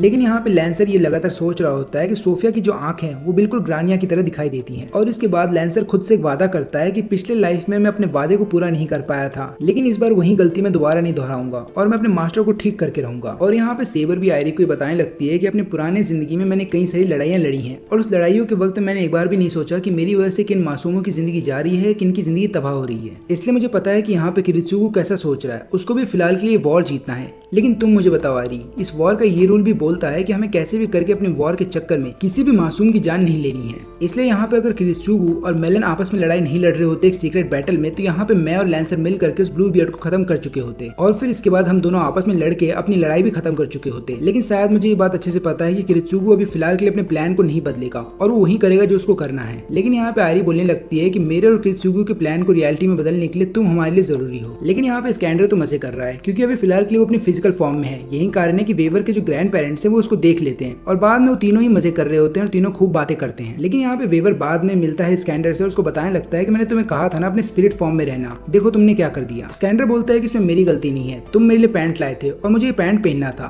लेकिन अभी फिलहाल के लिए मुझे ये बताओ कि तुमने इतने सारे वाटर के सैंपल क्यों ले लिए। तब यहाँ पे वेवर बताता है कि मैं एक एल्केमिस्ट हूँ और ऊपर से जिस वाटर का सैंपल मैंने तुमसे मंगाया है वो शहर के बीचों बीच है और ऊपर से कई सारे छोटे छोटे रिवर्स भी उससे जुड़ते हैं और इसलिए अगर ब्लू बियर्ड ने रिवर के आसपास कोई भी मैजिक स्पेल किया है तो मुझे पता चल जाएगा। और फिर इसके बाद वो एक केमिकल डालता है पानी के अंदर जिसके बाद उसका रंग चेंज हो जाता है और यहाँ पे वेवर को पता चल जाता है कि पानी के आसपास किसी मैजिक स्पेल को कास्ट किया गया है। तो तुम मुझे ये बताओ स्कैंडर कि क्या तुम्हें इस एरिया के आसपास कोई भी सीवेज पाइप दिखा है। और यहाँ पे स्कैंडर बोलता है कि हाँ वहाँ पे एक बड़ा सा पाइप तो है। ये सुनने के बाद वेवर ये बोलने लगता है कि जरूर ब्लू बियर्ड वहीं पे छुपा होगा और वो अपने मैजिक को भी वहीं पे परफॉर्म करता है। स्कैंडर बोलता है तब तो हमें वहाँ पे तुरंत जाना चाहिए। लेकिन यहाँ पे वेवर बोलता है कि कौन बेवकूफ है जो कि अपने एनिमी को हराने के लिए सामने से हमला करेगा। लेकिन स्कैंडर ये बोलने लगता है कि देखो तुम्हें पता है उसकी लोकेशन कहाँ पे है तो तुम क्या ये मौका खोना चाहते हो और तुम इतने समय से मेरे मास्टर हो लेकिन पहली बार मैं तुम्हारे स्किल्स को देख करके इंप्रेस हुआ हूँ। तो इसलिए मैं चाहता हूँ कि इस बार मैं तुम्हारे ऊपर भरोसा करूँ और सीधा ब्लू बियर्ड को हरा दूं। अब ये दोनों सीवेज पाइप के अंदर चले जाते हैं और यहाँ पे कई सारे मॉन्स्टर्स उन्हें रास्ते में दिखाई देते हैं। तो स्कैंडर बोलता है कि तुम सही थे, यहीं पे ब्लू बियर्ड हमें मिलेगा और क्योंकि ये लोग ऑक्स पे होते हैं तो ये लोग आराम से मॉन्स्टर्स को हरा रहे हैं। लेकिन इधर पे स्कैंडर को पता चल जाता है कि अभी फिलहाल के लिए ब्लू बियर्ड इधर पे आसपास में नहीं है और वो यहाँ पे फिर आने के बाद बोलता है कि देखो वेवर हमें यहाँ से जाना चाहिए। लेकिन यहाँ पे वेवर बोलता है कि तुम पागल हो गए हो क्या, हमें फिलहाल के लिए इधर पे क्लूज ढूंढने चाहिए क्योंकि ब्लू बियर्ड इधर पे नहीं है तो हमें पता चल सकता है कि वो आगे क्या करने वाला है। फिर इसके बाद वेवर दो चीजों को जोड़ करके एक लाइट जलाता है और जब वो आगे बढ़ता है तो वो देख करके हैरान था क्योंकि चारों तरफ बस बच्चों की लाशें थी और वहाँ पे चारों तरफ खून था।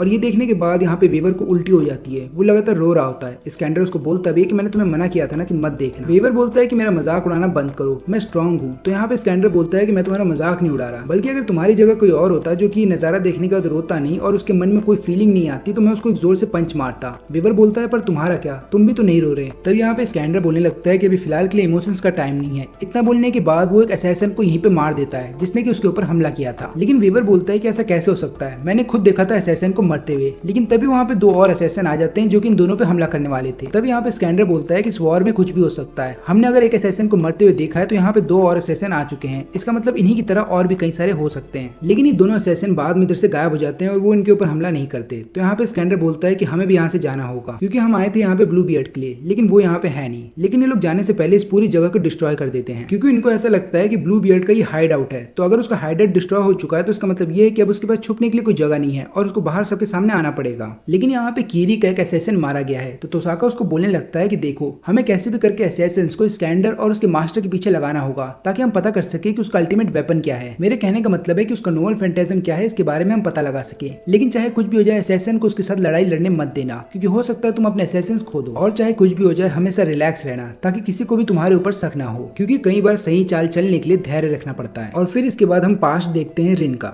जहाँ पे रिन लगातार मैजिक सीखना चाहती थी, लेकिन कितनी कोशिश करने के बावजूद भी अपने मानव कंट्रोल नहीं कर पा रही थी। तो यहाँ पे उसके फादर तोसाका उसको बताने लगते हैं कि देखो रिन, अगर तुम्हें अपने मानव पे कंट्रोल पाना है तो सबसे पहले तुम्हें अपने दिमाग को शांत रखना होगा। अगर तुम लगातार अपने दिमाग में कुछ ना कुछ सोचोगी तो तुम अपने मानव को कंट्रोल नहीं कर पाओगी और यही कारण है कि तुम्हारा मानव जो है बाउंस बैक कर जाएगा और फिर उसके बाद तुम्हारा मैजिक बिगड़ जाएगा। अब इतना समझा देने के बाद यहाँ पे उसके फादर उसको बताते हैं कि देखो, अब तुम्हें और तुम्हारी माँ को कहीं दूर जाकर रहना होगा। ऐसा इसलिए है क्योंकि ग्रेल वॉर स्टार्ट होने वाला है। यहाँ पे रिन बोलती भी है कि मुझे यहाँ पे रह करके आपकी मदद करनी है, लेकिन यहाँ पे उसके फादर ऐसा करने से मना कर देते हैं। लेकिन इसके बावजूद भी रिन अपने फादर की मदद करना चाहती थी, इसलिए वो एक दिन एक मैजिक बुक को ढूंढ रही होती है ताकि वो अपने मैजिक को और भी ज्यादा बढ़ा सके। लेकिन गलती से उसके हाथ कोई और ही बुक लग जाता है और ये बुक अपने आप ही मैजिक स्पेल्स पढ़ने लगता है और अपने आप ही मैजिक स्पेल के जरिए एक हाथ बाहर आता है बुक के अंदर से और यहाँ पे रिन को अंदर खींचने लगता है। लेकिन एन वक्त पे उसके फादर वहाँ पे आकर के रिन को बचा लेते हैं और फिर यहाँ पे तोसाका जो है रिन को बताने लगता है कि दुनिया में ऐसी कई सारी चीजें हैं जिनका खुद का एक माना होता है। इतना बोलने के बाद वो यहाँ पे रिन को एक कंपास देता है और बोलने लगता है कि ये कंपास हेल्प करता है माना डिटेक्ट करने में। इसका मतलब ये है कि अगर तुम्हारे आसपास किसी के अंदर माना है या फिर कोई मैजिक का इस्तेमाल कर रहा है तो ये कंपास तुम्हें बताएगा कि वो कौन से डायरेक्शन में है। और यहाँ प्रेजेंट में रिन जिस स्कूल के अंदर पढ़ रही है, स्कूल के ऑलरेडी कई सारे बच्चे गायब हो चुके हैं और कईयों की तो मौत हो गई है। यहाँ तक कि रिन के कई सारे दोस्त भी गायब हो चुके हैं। लेकिन फिर एक रात जब वो अपने घर जा रही होती है कि तभी उसका जो कंपास होता है वो चारों डायरेक्शन में घूमने लगता है। वो समझ जाती है कि उसके आसपास जरूर किसी ने मैजिक का इस्तेमाल किया है और वो चारों तरफ देखने लगती है कि वो है कौन। और तभी यहाँ पे काफी देर ढूंढने के बाद उसको यहाँ पे उरियो दिखता है जो कि एक छोटे से बच्चे के साथ था। उसको यहाँ पे शक हो रहा होता है कि आदमी छोटे से बच्चे के साथ इतनी सुनसान जगह पे कर क्या रहा है। तो वो यहाँ पे इन दोनों का पीछा करने लगती है, लेकिन रास्ते में उरियो कहीं पे गायब हो जाता है और वो सोच रही होती है कि उरियो कहाँ चला गया। लेकिन तभी अचानक से उरियो उसके सामने से आने लगता है और इस बार उसके साथ दो बच्चे थे। तभी ये देखने के बाद यहाँ पे रिन अपने आप को छुपा लेती है और वो सोच रही होती है कि दोनों बच्चों का करने क्या वाला है। लेकिन यहाँ पे रिन थोड़ा डर भी रही थी और यही कारण है कि वो डर के मारे एक जगह से आगे बढ़ी नहीं रही थी और उतने देर में उरियो उधर से कहीं दूर चला गया था। लेकिन बाद में रिन डिसाइड करती है कि उस आदमी का पता लगा के रहेगी कि ये करना क्या चाहता है। फिर इसके बाद वो अपने कंपास की मदद से यहाँ पे उसका माना ट्रैक करती है और फाइनली एक अंडरग्राउंड एरिया में पहुंच जाती है। वो जैसे एक रूम को खोलती है तो वो देखती है कि वहाँ पे उसी की स्कूल की एक फ्रेंड बेहोश पड़ी है। अब वो इससे पहले कि वहाँ पे कुछ कर पाती या फिर वहाँ से निकल पाती अपनी दोस्त को लेकर के, उतने देर में वहाँ पे उरियो आ जाता है उन्हीं दोनों बच्चों के साथ। लेकिन वो उन दोनों बच्चों को वहाँ पे बेहोश कर देता है और बाद में बोलता है कि अब मजा आएगा। और वो यहाँ पे रिन को बोलता है कि अभी भी मेरे पास काफी कम बच्चे हैं, क्या तुम मेरी मदद करोगी। लेकिन यहाँ पे रिन उससे दूर भागने लगती है और यहाँ पे रिन को उरियो के हाथ में एक ब्रेसलेट दिख जाता है और वो सोच रही होती है कि जरूर ये आदमी इन्हीं ब्रेसलेट की मदद से इन बच्चों को काबू में करता है और यही कारण है कि बच्चे इसके पीछे आने लगते हैं। तो यहाँ पे रिन पहले तो अपनी जान बचा करके भाग रही होती है उरियो से, लेकिन उसके बाद उसको एक मौका मिल जाता है कि वो यहाँ पे उरियो का ब्रेसलेट तोड़ दे। वो यहाँ पे अपने माना के जरिए और अपने मैजिक पावर के जरिए यहाँ पे ब्रेसलेट को तोड़ने की कोशिश करती है, लेकिन स्टार्टिंग में ऐसा कर नहीं पा रही थी और ऐसा लग रहा था कि रिन यहाँ पे खुद ब्रेसलेट के काबू में आ जाएगी। लेकिन फिर इसके बाद रिन अपने दिमाग को शांत करती है और अपनी पूरी माना और पूरे मैजिक को एक ही जगह पे लगा देती है और यही कारण है कि वो बहुत ही आराम से इस ब्रेसलेट को तोड़ देती है। अब ऐसा होने के बाद यहाँ पे उरियो को कुछ भी दिखाई नहीं दे रहा था क्योंकि उसकी आंखों के सामने अचानक से एक रोशनी आ गई थी और उस चमक की वजह से उसको कुछ दिखाई नहीं दे रहा था और यहाँ पे जितने बच्चे थे वो अपने होश में आ गए थे। तभी यहाँ पे रिन सभी बच्चों को बोलती है कि अब रोना बंद करो, यहाँ से भागो। और बाद में रिन पुलिस को भी वहाँ पे बुला लेती है और सभी बच्चों को सेफली पुलिस के पास भेज देती है। लेकिन यहाँ पे रिन खुद पुलिस के पास नहीं जाती क्योंकि वो नहीं चाहती थी कि उसका नाम इन सब में आए और वो छुपी हुई थी। लेकिन अचानक से उसका कंपास फिर से अजीब हरकतें करने लगता है और वो समझ जाती है कि उसके आसपास अब कोई ऐसा आने वाला है जिसका माना बहुत ज्यादा स्ट्रॉन्ग है। और ये बात यहाँ पे तोसाका ने भी रिन को बताई थी कि जब भी कंपास इस तरीके की हरकत करने लगे समझ लेना कि अपोनेंट तुमसे ज्यादा ताकतवर है, तो वहां से बच के निकल लेना। लेकिन यहाँ पे रिन जब तक भाग पाती है उतनी देर में वहाँ पे ब्लू बियर्ड का जो मॉन्स्टर है उसके पास आ जाता है। लेकिन तभी एन वक्त पे वहाँ पे कारिया भी आ जाता है जो कि रिन की जान बचा लेता है। वो यहाँ पे अपने कई सारे बैट को उस मॉन्स्टर के ऊपर छोड़ देता है, जिसके बाद उस मॉन्स्टर को हरा दिया जाता है और यहाँ पे वो रिन को लेकर के अपने साथ कहीं दूर चला जाता है। और फिर इसके बाद यहाँ पे आयु आती है रिन को लेने के लिए। वो सोच रही होती है कि रिन को कुछ हो ना गया हो, लेकिन यहाँ पे कारिया बोलता है कि चिंता मत करो, रिन को कुछ भी नहीं हुआ, वो बस सो रही है। लेकिन इसके बाद जब ये अपना चेहरा दिखाता है तो यहाँ पे उसका चेहरे को देखने के बाद आयु डर जाती है। तो यहाँ पे कारिया बोलता है कि यही वो प्राइस है जो कि मुझे मैजिक के बदले देनी पड़ी है, क्योंकि मार्टोस फैमिली के अंदर अगर आपको बहुत ही पावरफुल मेज बनना है तो सबसे पहले आपको अपने फ्लैश और अपनी लाइफ को धीरे धीरे गंवाना होगा, तभी जाकर के तुम एक पावरफुल मेज बन पाओगे इस फैमिली में। और यही वो प्राइस है जो कि मुझे चुकाना पड़ रहा है। लेकिन तुम चिंता मत करो, साकुरा सेफ है और मैं तुमसे वादा वादा करता हूँ कि मैं साकुरा को उस फैमिली से निकाल के रहूंगा चाहे कुछ भी हो जाए, और मैं उसको तुम्हारे पास भेज के रहूंगा, क्योंकि इस बार के वॉर के अंदर जो मेरा सर्वेंट है वो बहुत ज्यादा पावरफुल है, और फिर मैं ग्रेल वॉर को जीतने के बाद साकुरा को वहां से निकाल लूंगा। और मैं चाहूंगा कि तुम मेरे लिए प्रे करना ताकि मैं इस वॉर को जीत जाऊं और साकुरा और रिन फिर से बहनें बन जाएं। और ऊपर से एक बात याद रखना, इस वॉर को जीतने के बाद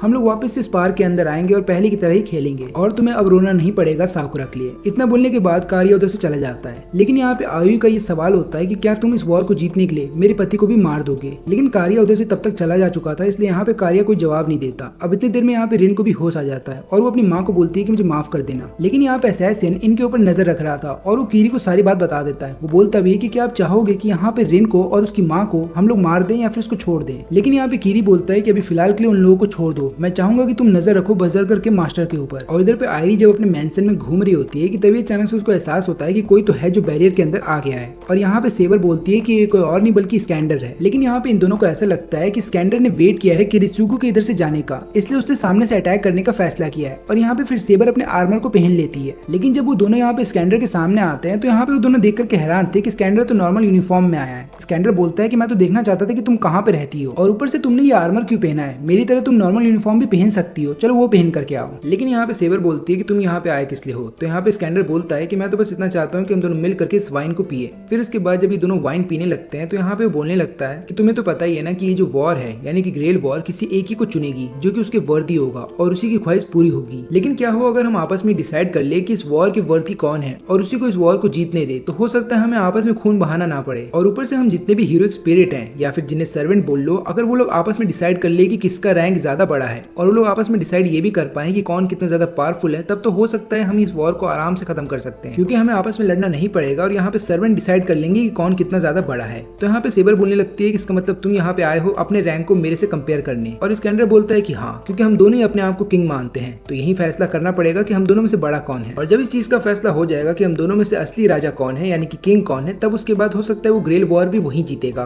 और ये ड्रिंक खत्म होते तक हो सकता है फैसला हो भी जाए। लेकिन तभी वहाँ पे गिलगामेश आ जाता है और फिर यहाँ पे स्कैंडर बताने लगता है कि मैंने इसको टाउन में देखा था तो मैंने इसको यहाँ पे इन्वाइट किया है। लेकिन यहाँ पे गिलगामेश आते ही बोलता है कि मुझे ये लगा था कि यहाँ पे बहुत बड़ा सा बैंक्वेट होगा, लेकिन ये जगह को देख करके तो ऐसा लग रहा है कि यहाँ पे केवल उदासी छाई है। लेकिन तभी यहाँ पे स्कैंडर उसको ड्रिंक ऑफर करता है। लेकिन इसको सुनने के बाद यहाँ पे गिलगामेश बोलता है कि कितना बेकार स्मेल कर रहा है, तुम्हें सही में लगता है कि हम लोग अपनी हायरार्की की बात करेंगे वो भी इस ड्रिंक को पीते हुए? इसलिए यहाँ पे गिलगामेश अपनी तरफ से ड्रिंक लेकर के आता है और बोलता है इसको पी करके देखो, तब तुम्हें पता चलेगा कि असली वाइन का टेस्ट होता कैसा है। अब यहाँ पे वाइन को पीने के बाद दोनों ही हैरान थे क्योंकि उन दोनों को इस वाइन का टेस्ट बहुत अच्छा लगा। तब यहाँ पे गिलगामेश बोलता है कि सोचो मेरी इन्वेंट्री में इतना अच्छी वाइन है, ना केवल इतना ही बल्कि वेपन भी मेरे तुम लोगों से अच्छे हैं, तो इसका मतलब ये है कि सही मायने में राजा मैं हूँ और मुझे ग्रेल वॉर मिलना चाहिए। लेकिन यहाँ पे स्कैंडर बोलता है कि तुम्हारी ड्रिंक अच्छी है, इसका मतलब ये नहीं कि तुम्हें राजा का टाइटल दे दिया जाए, और ऊपर से तुम ग्रेल वॉर क्या करोगे, तुम बता सकते हो कि तुम्हारी ख्वाहिश क्या है। लेकिन यहाँ पे गिलगामेश बताने लगता है कि मेरे ट्रेजर में कई सारी चीजें रखी गई हैं और मैं चाहता हूँ कि ग्रेल वॉर भी उसके अंदर रखा जाए क्योंकि मैं ही राजा हूँ और तुम जैसे लोगों को तो मेरे सामने झुकना चाहिए और मेरे से परमिशन लेनी चाहिए कि ग्रेल वॉर में तुम्हें दे दूं और तब जाकर के मैं सोच सकता हूँ तुम्हें देने का। तो यहाँ पे स्कैंडर बोलने लगता है कि इसका मतलब ये है कि हमें तुमसे परमिशन लेनी पड़ेगी ग्रेल वॉर को अपना बनाने के लिए। गिलगामेश बोलता है कि हाँ तुमने सही कहा, लेकिन तुम चिंता मत करो, अगर तुम मेरे वफादार सर्वेंट बन जाते हो तो हो सकता है मैं उस ग्रेल वॉर को जीतने के बाद तुम्हें दे दूं। लेकिन यहाँ पे स्कैंडर ये बोलने लगता है कि मैं समझ गया, तुम्हें इस वॉर में कोई भी दिलचस्पी नहीं है। गिलगामेश बोलता है कि हाँ, ना तो मुझे इस वॉर में दिलचस्पी है, ना ही मुझे ग्रेल वॉर में दिलचस्पी है, लेकिन प्रॉब्लम ये है कि ग्रेल वॉर मेरे ही ट्रेजर में आना चाहिए। यही कारण है कि अगर उसे कोई चुराने की कोशिश करेगा तो मैं उस पर हमला भी करूंगा, क्योंकि मैं राजा हूँ तो रूल्स भी मैं ही बनाऊंगा। यहाँ पे स्कैंडर बोलने लगता है कि ऐसे कैसे, तुम अपने आप को राजा सिर्फ मानते हो लेकिन इसके अलावा कोई और तुम्हें राजा नहीं मानता। लेकिन याद रहे कि मुझे भी किंग ऑफ कॉन्करर बोला जाता था अपने समय में, मेरा नाम है स्कैंडर और मैं इस ग्रेल वॉर को जीत के रहूंगा चाहे कुछ भी हो जाए। ये सुनने के बाद गिलगामेश बोलता है कि अगर तुमने मेरे ट्रेजर पे हाथ डाला तो इसका मतलब ये है कि मुझे तुम्हें पनिश करना पड़ेगा। और ये सुनने के बाद स्कैंडर समझ जाता है कि बातचीत का कोई फायदा नहीं है और वो फिर बोलता है कि क्यों ना हम अपना वाइन खत्म करें, क्योंकि आखिर में हमें आपस में लड़ना ही है। तभी यहाँ पे सेबर स्कैंडर से पूछने लगती है कि अभी थोड़ी देर पहले तुमने ही कहा था कि ग्रेल वॉर उसको मिलना चाहिए जो कि वर्दी है, तो तुम अपने आप को वर्दी कैसे बोल सकते हो और तुम क्या करोगे जीत करके। तभी यहाँ पे स्कैंडर बताने लगता है कि इस वॉर को जीतने के बाद मैं ये विश करूंगा कि मुझे रीइनकार्नेट कर दिया जाए इस दुनिया में। ये सुनने के बाद हर कोई हैरान था। तो यहाँ पे स्कैंडर बताने लगता है कि वैसे हम सर्वेंट अपने फिजिकल फॉर्म में रह सकते हैं, लेकिन फिर भी हम किसी के सर्वेंट ही रहेंगे और वो मुझे नहीं बनना। यही कारण है कि मैं एक नया जीवन लूंगा और फिर उसके बाद इस दुनिया में एक नए रूप के साथ आऊंगा और ऐसा हो जाने के बाद मैं इस दुनिया पे कब्जा करूंगा, तभी जाकर के मुझे मजा आएगा। ये सुनने के बाद गिलगामेश बोलता है कि तब तो मुझे तुम्हें खत्म करना ही पड़ेगा। तो यहाँ पे स्कैंडर बोलता है कि वैसे देखा जाएगा कौन किसको खत्म करेगा, क्योंकि वैसे भी तुम्हारा ट्रेजर बहुत बड़ा है और मैं चाहूंगा कि उस ट्रेजर को मैं अपना बना लूं। ये सुनने के बाद सेबर बोलती है कि तुम अपने आप को किंग ऑफ कॉन्करर बोलते हो लेकिन तुम्हारी ख्वाहिश बहुत ही छोटी है। तो स्कैंडर बोलता है है कि अगर ऐसी बात है तो तुम क्या मांगोगी। और यहाँ पे सेबर बताने लगती है कि मेरे समय में मैं ब्रिटेन को बचा नहीं पाई थी डिस्ट्रक्शन से, लेकिन इस बार मैं उसको बचा के रहूंगी विश के थ्रू। और यहाँ पे इन सबकी बातें तोसाका को भी पता चल रही थी कि कीरी का जो असैसिन है इनके ऊपर नजर रख रहा था। और यहाँ पे तोसाका को ये बात तो पता चल गया था कि आगे चल करके गिलगामेश और यहाँ पे स्कैंडर के बीच में लड़ाई हो सकती है। तो वो कीरी से पूछने लगता है कि तुम्हें क्या लगता है इन दोनों में से कौन जीतेगा। कीरी बोलने लगता है कि हमने गिलगामेश की पावर को ऑलरेडी देख लिया है, लेकिन यहाँ पे हमें नहीं पता कि स्कैंडर के पास कौन सी पावर है, और जब तक हमें उसके बारे में नहीं पता चलता यानी कि उसके नोवेल फैंटासिज्म के बारे में हम कुछ बोल नहीं सकते। तो यहाँ पे तोसाका एक प्लान के साथ आता है। वो बोलता है कि क्योंकि अभी फिलहाल के लोग बिजी हैं ड्रिंक में, तो क्यों ना हम स्कैंडर और उसके मास्टर के ऊपर हमला कर दें। तब यहाँ पे कीरी बोलता है कि ठीक है, मुझे 10 मिनट लगेगा, मैं सारे असैसिन्स को उधर भेज देता हूँ। तोसाका बोलने लगता है कि चाहे कुछ भी हो जाए असैसिन्स को लगातार बोलना हमला करने के लिए स्कैंडर के ऊपर, ताकि स्कैंडर मजबूर हो जाए और वो अपना नोवेल फैंटासिज्म का इस्तेमाल कर ही ले, ताकि हमें पता चल जाए कि उसकी पावर क्या है। और ऊपर से चिंता मत करो, अगर सारे असैसिन्स मर भी जाते हैं तब भी इसमें हमारा कोई नुकसान नहीं होने वाला। और यहाँ पे सेबर की ख्वाहिश सुनने के बाद स्कैंडर बोलता है कि तुम ये बोलना चाहती हो कि तुम पास्ट को बदलना चाहती हो,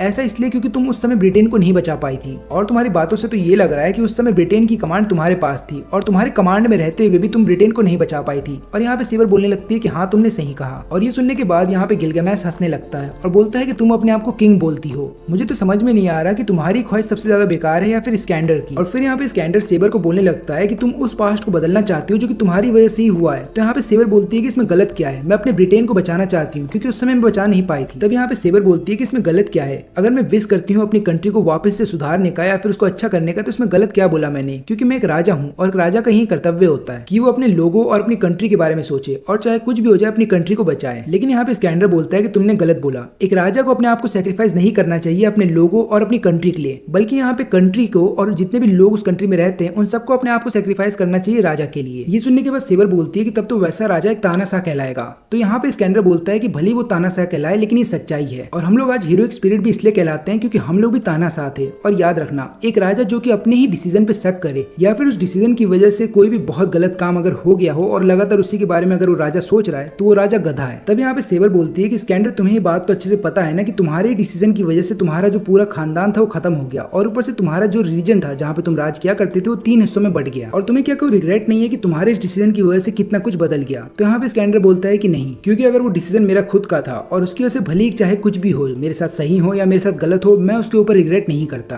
क्योंकि अगर एक ऐसा राजा जो अपने डिसीजन पे लगातार रिग्रेट कर रहा है तो उसका मतलब ये है कि उसके साथ जितने भी लोग मिलकर के लड़े उसके एम्पायर को बनाने में वो सभी बेवकूफ थे। लेकिन यहाँ पे सेबर अभी भी अपनी बातों पे अड़ी हुई थी और बोल रही थी कि एक राजा का सच्चा कर्तव्य ये है कि वो अपने लोगों की जान बचाए और पहले उन लोगों की मदद की जाए जो लोग कमजोर हैं, ना कि तुम जैसा कोई राजा जो कि अपनी ग्रीड को पूरा करने के लिए कई सारे लोगों की जान दे दे और फिर उसके बाद अपने एम्पायर को खड़ा करे। मुझे तो ये लग रहा है कि तुम ग्रेल वॉर को इसलिए जीतना चाहते हो ताकि तुम अपने आप को सेटिस्फाई कर पाओ, क्योंकि तुम्हारे मन में अभी भी लालच है इस पूरी दुनिया को जीतने का, और यही कारण है कि तुम अपने आप को रीइंकार्नेट करके इस दुनिया को कॉन्कर करना चाहते हो। तो यहाँ पे स्कैंडर बोलने लगता है कि कम से कम मेरे मन में लालच तो है इस दुनिया को जीतने का, मैं तुम्हारी तरह नहीं हूँ जो कि अपनी ही गलतियों को मिटाते बैठूं। देखो सेबर, भले तुम्हारा दिल कितना ही अच्छा क्यों ना हो और हो सकता है तुम अपने पुराने समय में बहुत अच्छी रही हो, लेकिन इसका फायदा नहीं है क्योंकि हिस्ट्री में आगे चल करके तुम्हारा नाम भुला दिया जाएगा। लेकिन एक ऐसा राजा जिसके मन में लालच हो, जो कि बहुत ज्यादा जोर से हंसता हो, और इसके अलावा वो अगर अच्छाई भी करे तो दिल खोल के करे और अगर बुराई भी करे तो दिल खोल के, वो इतना ताकतवर हो कि वो पूरी दुनिया को जीतना चाहता हो, ना केवल ये बल्कि वो इतनी लड़ाइयां जीत चुका हो जितनी लोगों ने सोची भी ना हो।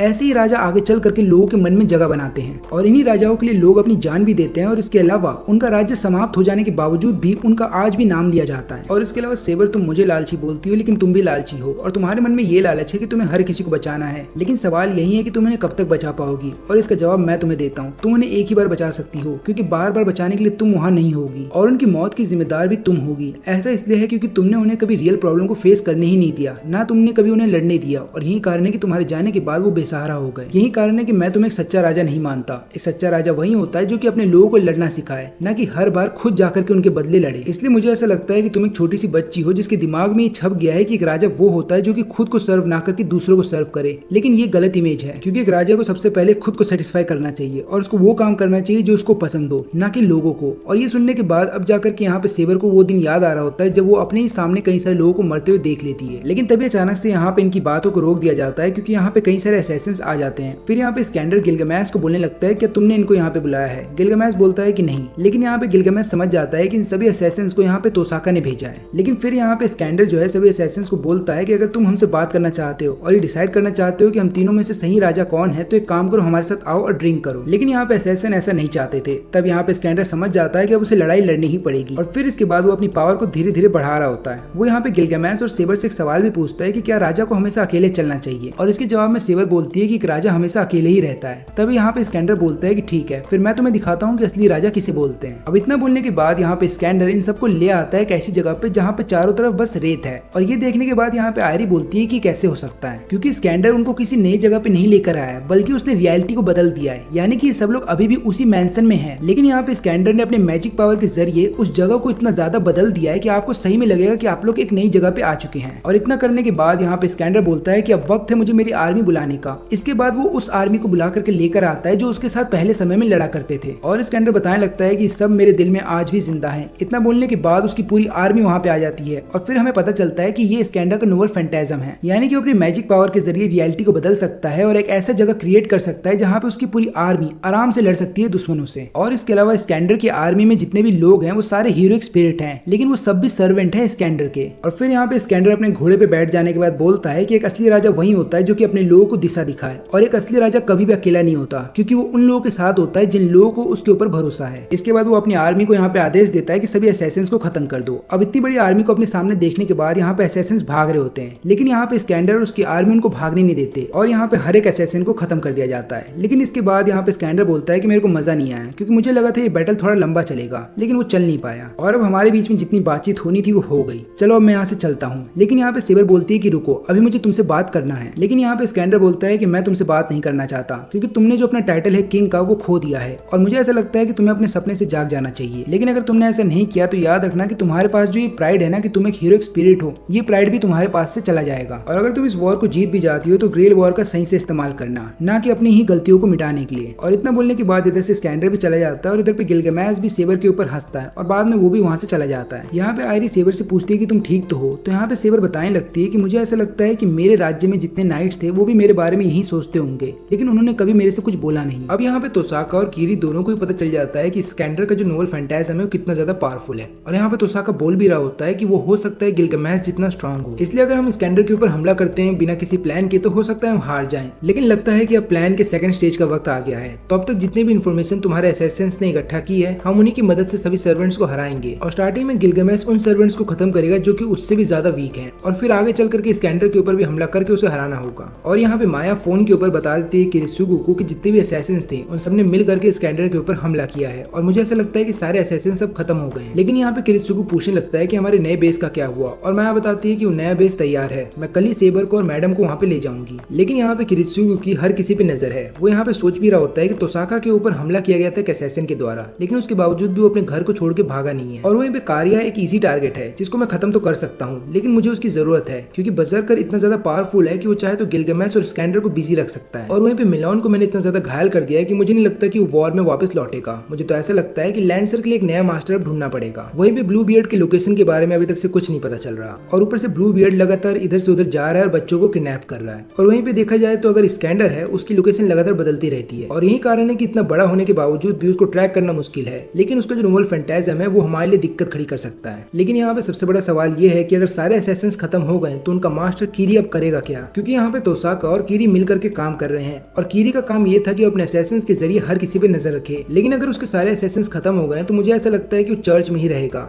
लेकिन कीरी ऐसा करने वाला नहीं है, क्योंकि हमने पहले भी देखा है कि कीरी ने अपने चर्च से बाहर निकल करके लोगों पे अटैक किया है, और उसने किसी और के ऊपर नहीं बल्कि यहाँ पे आयरी और माया के ऊपर अटैक किया है ताकि वो मिल सके किरीत्सुगु से। लेकिन किरीत्सुगु लगातार यही सोच रहा होता है कि कीरी मुझसे मिलना क्यों चाहता है, और ऊपर से मैंने इतनी कोशिश की ताकि हर किसी को यही लगे कि सेबर का मास्टर मैं नहीं बल्कि आयरी है, लेकिन उसके बावजूद भी यहाँ पे कीरी को सच्चाई पता चल गई। और यहाँ पे कीरी जब अपने रूम में आता है तो फिर से वहाँ पे गिलगामेश को देखता है। गिलगामेश यहाँ पे बोलने लगता है कि मुझे इस वॉर में कोई दिलचस्पी नहीं है, और ना ही मेरी कोई ख्वाहिश है जो मुझे ग्रेल वॉर से पूरी करवानी है, लेकिन मुझे ये देखने में मजा आएगा कि यहाँ पे बाकी सर्वेंट्स और मास्टर क्या ख्वाहिश रखते हैं ग्रेल वॉर से। लेकिन तुम मुझे बताओ कि तुम्हारा क्या चल रहा है, क्योंकि तुम्हारे चेहरे को देख करके ऐसा लग रहा है कि आज तुम्हारा मूड अच्छा है। तब यहाँ पे इसके जवाब में कीरी बोलता है कि मेरा जो काम है वो खत्म हो गया है। गिलगामेश पूछता है कि अगर तुम्हारा काम खत्म हो गया तो तुम्हारी सील का क्या होगा? फिर यहाँ पे कीरी बताने लगता है कि अगर तुम्हारा सर्वेंट मर गया है तो ऐसे केस में तुम्हारा जो सील है वापस चला जाएगा होली ग्रेल के पास। अगर तुमने शरण ले ली है चर्च के अंदर तब भी तुम्हारा सील होली ग्रेल में चला जाएगा। और इसके अलावा अगर कोई सर्वेंट अपने मास्टर को खो देता है तो ऐसे केस में सर्वेंट को अपना नया मास्टर ढूंढना होता है, और वो जो अनयूज सील है वो उस नए मास्टर को मिल जाता है। तब गिलगामेश बोलता है कि तुम्हारे कहने का मतलब ये है कि अभी इस वॉर के अंदर और भी कई सारे नए मास्टर आ सकते हैं। और इसके जवाब में कीरी बोलता है कि हाँ तुमने सही कहा, लेकिन एक बात याद रखना कि जब तक होली ग्रेल किसी को वर्दी नहीं मानता वो उसको कमांड सील नहीं देता। और इसके अलावा होली चर्च जो है शरण देता है उन मास्टर्स को जो कि इस वॉर को छोड़ना चाहते हैं या फिर अपनी जान बचाना चाहते हैं। लेकिन इसके पीछे भी एक कारण है कि क्यों मास्टर्स होली चर्च में आते हैं छुपने के लिए, क्योंकि कई बार होता ही है कि मास्टर्स के पास अगर कमांड सील खत्म हो जाए या फिर उनका सर्वेंट मर जाए, तब वैसे केस में भी होली ग्रेल उनको एक नया कमांड सील दे सकता है। और यही कारण है कि इस वॉर के अंदर एक मास्टर दूसरे मास्टर को मारने की कोशिश करता है।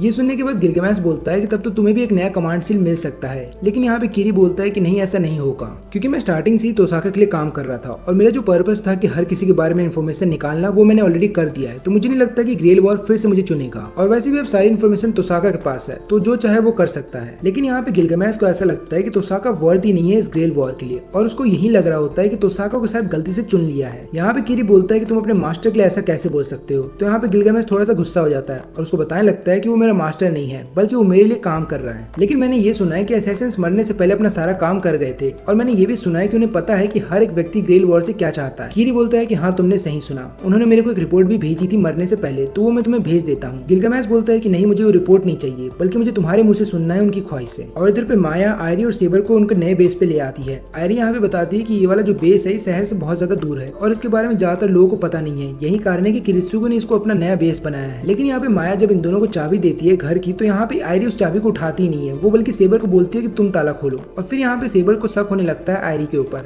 और जब वो दोनों रूम्स देख ही रहे होते हैं कि तभी यहाँ पे सेबर पूछती है कि क्या बात है, मुझे बता सकती हो, क्योंकि मैंने देखा कि आज तुम कार भी नहीं चला रही थी और ऊपर से तुमने चाबी भी नहीं उठाई, जबकि तुम्हें कार चलाना बहुत पसंद है। मुझे तो ऐसा लगता है कि तुम्हारी तबीयत ठीक नहीं है और हो सकता है तुम मैजिक परफॉर्म भी ना कर पाओ। और फिर यहाँ पे आयरी बोलती है कि तुमने सही कहा, मैं तो कोई सामान भी नहीं उठा सकती और आज सुबह बहुत मुश्किल हो रही थी मुझे कपड़ा पहनने में, और इसका कारण ये है कि सुबह से मैं बहुत वीक फील कर रही हूँ। लेकिन तुम चिंता मत करना, मैजिक को परफॉर्म करने के लिए मैं अपनी बॉडी के अंदर किसी एक सेंस को खत्म कर दूंगी या फिर उसको कुछ समय के लिए रोक दूंगी। यहाँ पे सेबर बोलती है कि तुम्हें डॉक्टर के पास जाना चाहिए। आयरी बोलती है कि मैं एक नॉर्मल ह्यूमन नहीं हूँ, यही कारण है कि मैं डॉक्टर के पास नहीं जा सकती। लेकिन तुम चिंता मत करो, आज से बस तुम्हें मेरे छोटे मोटे काम करने होंगे, जैसे कि कार चलाना, और कोई भी अगर मैजिक हम परफॉर्म कर रहे हैं तो उससे रिलेटेड सारा सामान भी तुम्हें लाना होगा। और फिर यहाँ पे किरी बताने लगता है कि मिलान और वेवर का कोई पर्सनल मोटिव नहीं है ग्रेल वॉर को जीतने के लिए। वो लोग सिर्फ इस वॉर को इसलिए जीतना चाहते हैं ताकि वो दिखा सके कि वो बहुत ही पावरफुल मेज है। लेकिन जहाँ तक सवाल रहा ब्लू बियर्ड के मास्टर का, तो ऐसा लगता है कि उसको पता ही नहीं है कि ग्रेल वॉर है क्या, और वो इस वॉर में सिर्फ इसलिए पार्टिसिपेट कर रहा है क्योंकि उसको लोगों को मारने में मजा आता है। और जहाँ तक सवाल रहा बजर्कर के मास्टर यानी कि कारिया का, तो वो तो सिर्फ इस वॉर में इसलिए आया है ताकि वो यहाँ पे साकुरा को बचा सके, जो कि पहले तोसाका फैमिली में थी, लेकिन आगे चल करके उसे दे दिया गया माटोस फैमिली में। और माटोस फैमिली सोच रही है कि उसी को अपना सक्सेसर बनाए, लेकिन कारिया भी माटोस फैमिली का एक हिस्सा रह चुका है। यही कारण है कि वो नहीं चाहता कि साकुरा माटोस फैमिली के अंदर रहे, और ऐसा करने के लिए उसे ये वॉर जीतना होगा, तभी जाकर के माटोस फैमिली साकुरा को जाने देंगे। लेकिन इसके अलावा कारिया और आउई जो कि तोसाका की बीवी है, उन दोनों का एक समय में रिलेशनशिप था, और मुझे ऐसा लगता है कि कारिया अभी भी आउई से प्यार करता है, और यही कारण है कि साकुरा को माटोस फैमिली से आजाद करवाना चाहता है। और फिर आता है सेबर का मास्टर यानी किरित्सुगो, जो कि मेज किलर के नाम से भी जाना जाता है। इसके अलावा आइंसबर्ग की फैमिली ने उसको इसलिए चुना था ताकि वो लोग अपना सपना पूरा कर सके ग्रेल वॉर को जीतने का। और यहाँ पे किरित्सुगो आइंसबर्ग की फैमिली का साथ दे रहा है ताकि वो ग्रेल वॉर उनको जीत करके दे सके। मैं ही गधा था जो मुझे लगा कि उसका कोई और भी मोटिव हो सकता है। अब सारी बातें सुन लेने के बाद यहाँ पे गिलगामेश बोलता है कि लगता है तुम्हें कारिया में ज्यादा इंटरेस्ट है, क्योंकि तुमने उसके ऊपर काफी सारे असैसिन्स बिठा करके रखे थे उसके ऊपर नजर रखने के लिए, और इसके अलावा तुमने उसको काफी समय भी दिया। फिर यहाँ पे कीरी बोलता है कि ये तो सिर्फ मैंने इसलिए किया था क्योंकि उसका सर्वेंट बहुत ही पावरफुल है, यही कारण है कि हमें उस पर लगातार नजर रखना होगा अगर हमें इस वॉर को जीतना है। गिलगामेश यहाँ पे बोलता है कि मुझसे झूठ मत बोलो, अगर इस वॉर को तोसाका जीत भी जाता है तब भी तुम्हें कोई फर्क नहीं पड़ेगा, और ऊपर से तुमने ही कहा था कि तुम्हारा कोई मोटिव नहीं है, तो इसका मतलब ये है कि अगर कोई और मास्टर भी इस वॉर को जीत जाए तब भी तुम्हें कोई फर्क नहीं पड़ना चाहिए। मुझे तो ऐसा लगता है कि तुम्हें मजा आता है जब तुम दूसरों की लाइफ के बारे में जान जाते हो और फिर बाद में भविष्यवाणी करते हो कि आगे चल करके उनका क्या होगा,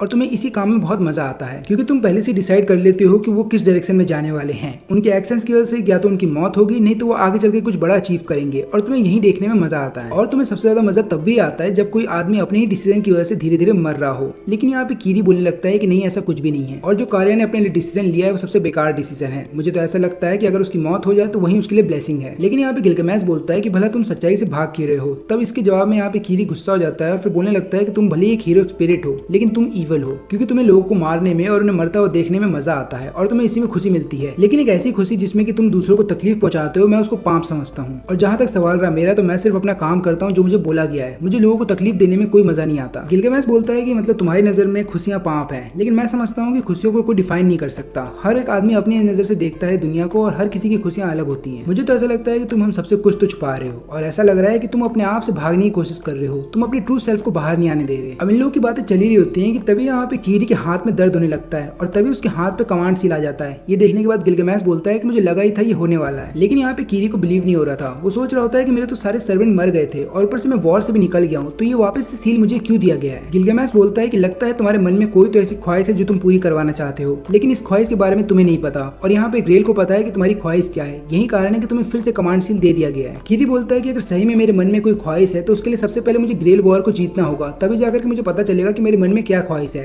लेकिन ऐसा करने के लिए मुझे बाकी 6 मास्टर्स को खत्म करना होगा और इसका केवल एक ही मतलब निकलता है कि मुझे मेरे टीचर तोसाका और तुम्हारे खिलाफ जाना होगा। गिलगामेश बोलता है कि अगर तुम्हें मेरे खिलाफ जाना है तो तुम्हें एक स्ट्रॉन्ग सर्वेंट चाहिए, या तो किसी सर्वेंट को समिन करो, नहीं तो किसी और का सर्वेंट चुरा लो। अब इसके बाद तुम क्या करने वाले हो ये तुम्हारे ऊपर डिपेंड करता है, लेकिन याद रहे कि सारे फैसले तुम्हारे खुद के होने चाहिए और तुम क्या करने वाले हो ये तुम्हारे ऊपर डिपेंड करता है। लेकिन मैं तो बस इतना चाहूंगा कि तुम सारे फैसले खुद से लेना, तभी जाकर के तुम्हें पता चलेगा कि असली प्लेजर क्या होता है। और जब तुम्हारे द्वारा लिए गए फैसले तुम्हें रिजल्ट ला करके देने लगे, तब जाकर के तुम्हें एक अच्छी सी फीलिंग होने लगेगी और यही फीलिंग आगे चल करके तुम्हारी जॉय में बदल जाएगी और तब तुम्हें पता चलेगा कि असली खुशियां क्या होती हैं। और इधर पे ओरी और ब्लू बियर्ड जब अपने बेस पे वापस आते हैं तो वो दोनों देख करके हैरान थे कि उनके बेस को डिस्ट्रॉय कर दिया गया है। और यहाँ पे ओरी रोने लगता है। वो बोल रहा होता है कि मेरे आर्ट वर्क को वो लोग कैसे डिस्ट्रॉय कर सकते हैं, वो कैसे मॉन्स्टर्स थे जिन्होंने मेरे आर्ट वर्क को डिस्ट्रॉय कर दिया। लेकिन फिर यहाँ पे ब्लू बियर्ड उसको उठा करके बोल रहा होता है कि देखो, क्रिएटर्स को बोला जाता है कि जो भी चीज वो बना रहे हैं उनको उस चीज से लगाव नहीं रखना चाहिए, क्योंकि आज नहीं तो कल उस चीज को टूटना है। इसलिए क्रिएटर्स को बोला जाता है कि उन्हें प्रोसेस को एंजॉय करना चाहिए। ओरियो बोलता है कि तुम्हारे कहने का मतलब ये है कि हमें फिर से स्टार्ट करना चाहिए। ब्लू बियर्ड बोलता है कि हाँ, तुमने सही कहा। लेकिन यहाँ पे ओरियो ये बात भी बोलने लगता है कि क्या हो अगर गॉड ने हमें पनिश किया हो हमारे काम के लिए। ये सुनने के बाद ब्लू बियर्ड थोड़ा सा गुस्सा हो जाता है, क्योंकि वो ऑलरेडी गॉड से नाराज था। तो वो यहाँ पे ओरियो को बोलने लगता है कि इस दुनिया में कोई गॉड नहीं है जो कि इंसानों को पनिश करता है, क्योंकि याद रखना कि जब मैं अपने समय में जिंदा हुआ करता था तब स्टार्टिंग में मैंने 1 साल लगातार लोगों का खून किया, लेकिन गॉड ने मेरे को पनिश नहीं किया। मैं भी तुम्हारी तरह यही सोचता था कि एक दिन ऐसा आएगा जब गॉड मेरे को पनिश करेगा, लेकिन ऐसा कभी हुआ ही नहीं। और फिर पूरे 8 साल बीत गए और मैं लगातार लोगों का खून करता रहा, लेकिन आगे चल करके चर्च ने और बाकी सब लोगों ने मिल करके मेरा एग्जीक्यूशन कर दिया। मुझे ऐसा लगा कि शायद मुझे मेरी गलतियों के लिए पनिश किया गया है, लेकिन मैं फिर गलत था, क्योंकि उन लोगों ने भी मुझे सिर्फ इसलिए मारा क्योंकि मेरे पास काफी सारा सोना था और मेरा लैंड बहुत ज्यादा बड़ा था। तो मेरे लैंड को चुराने के लिए और मेरे सोने के लिए उन लोगों ने मुझे मार दिया। इसका मतलब ये है कि मुझे मारने वाले भी क्रिमिनल्स थे।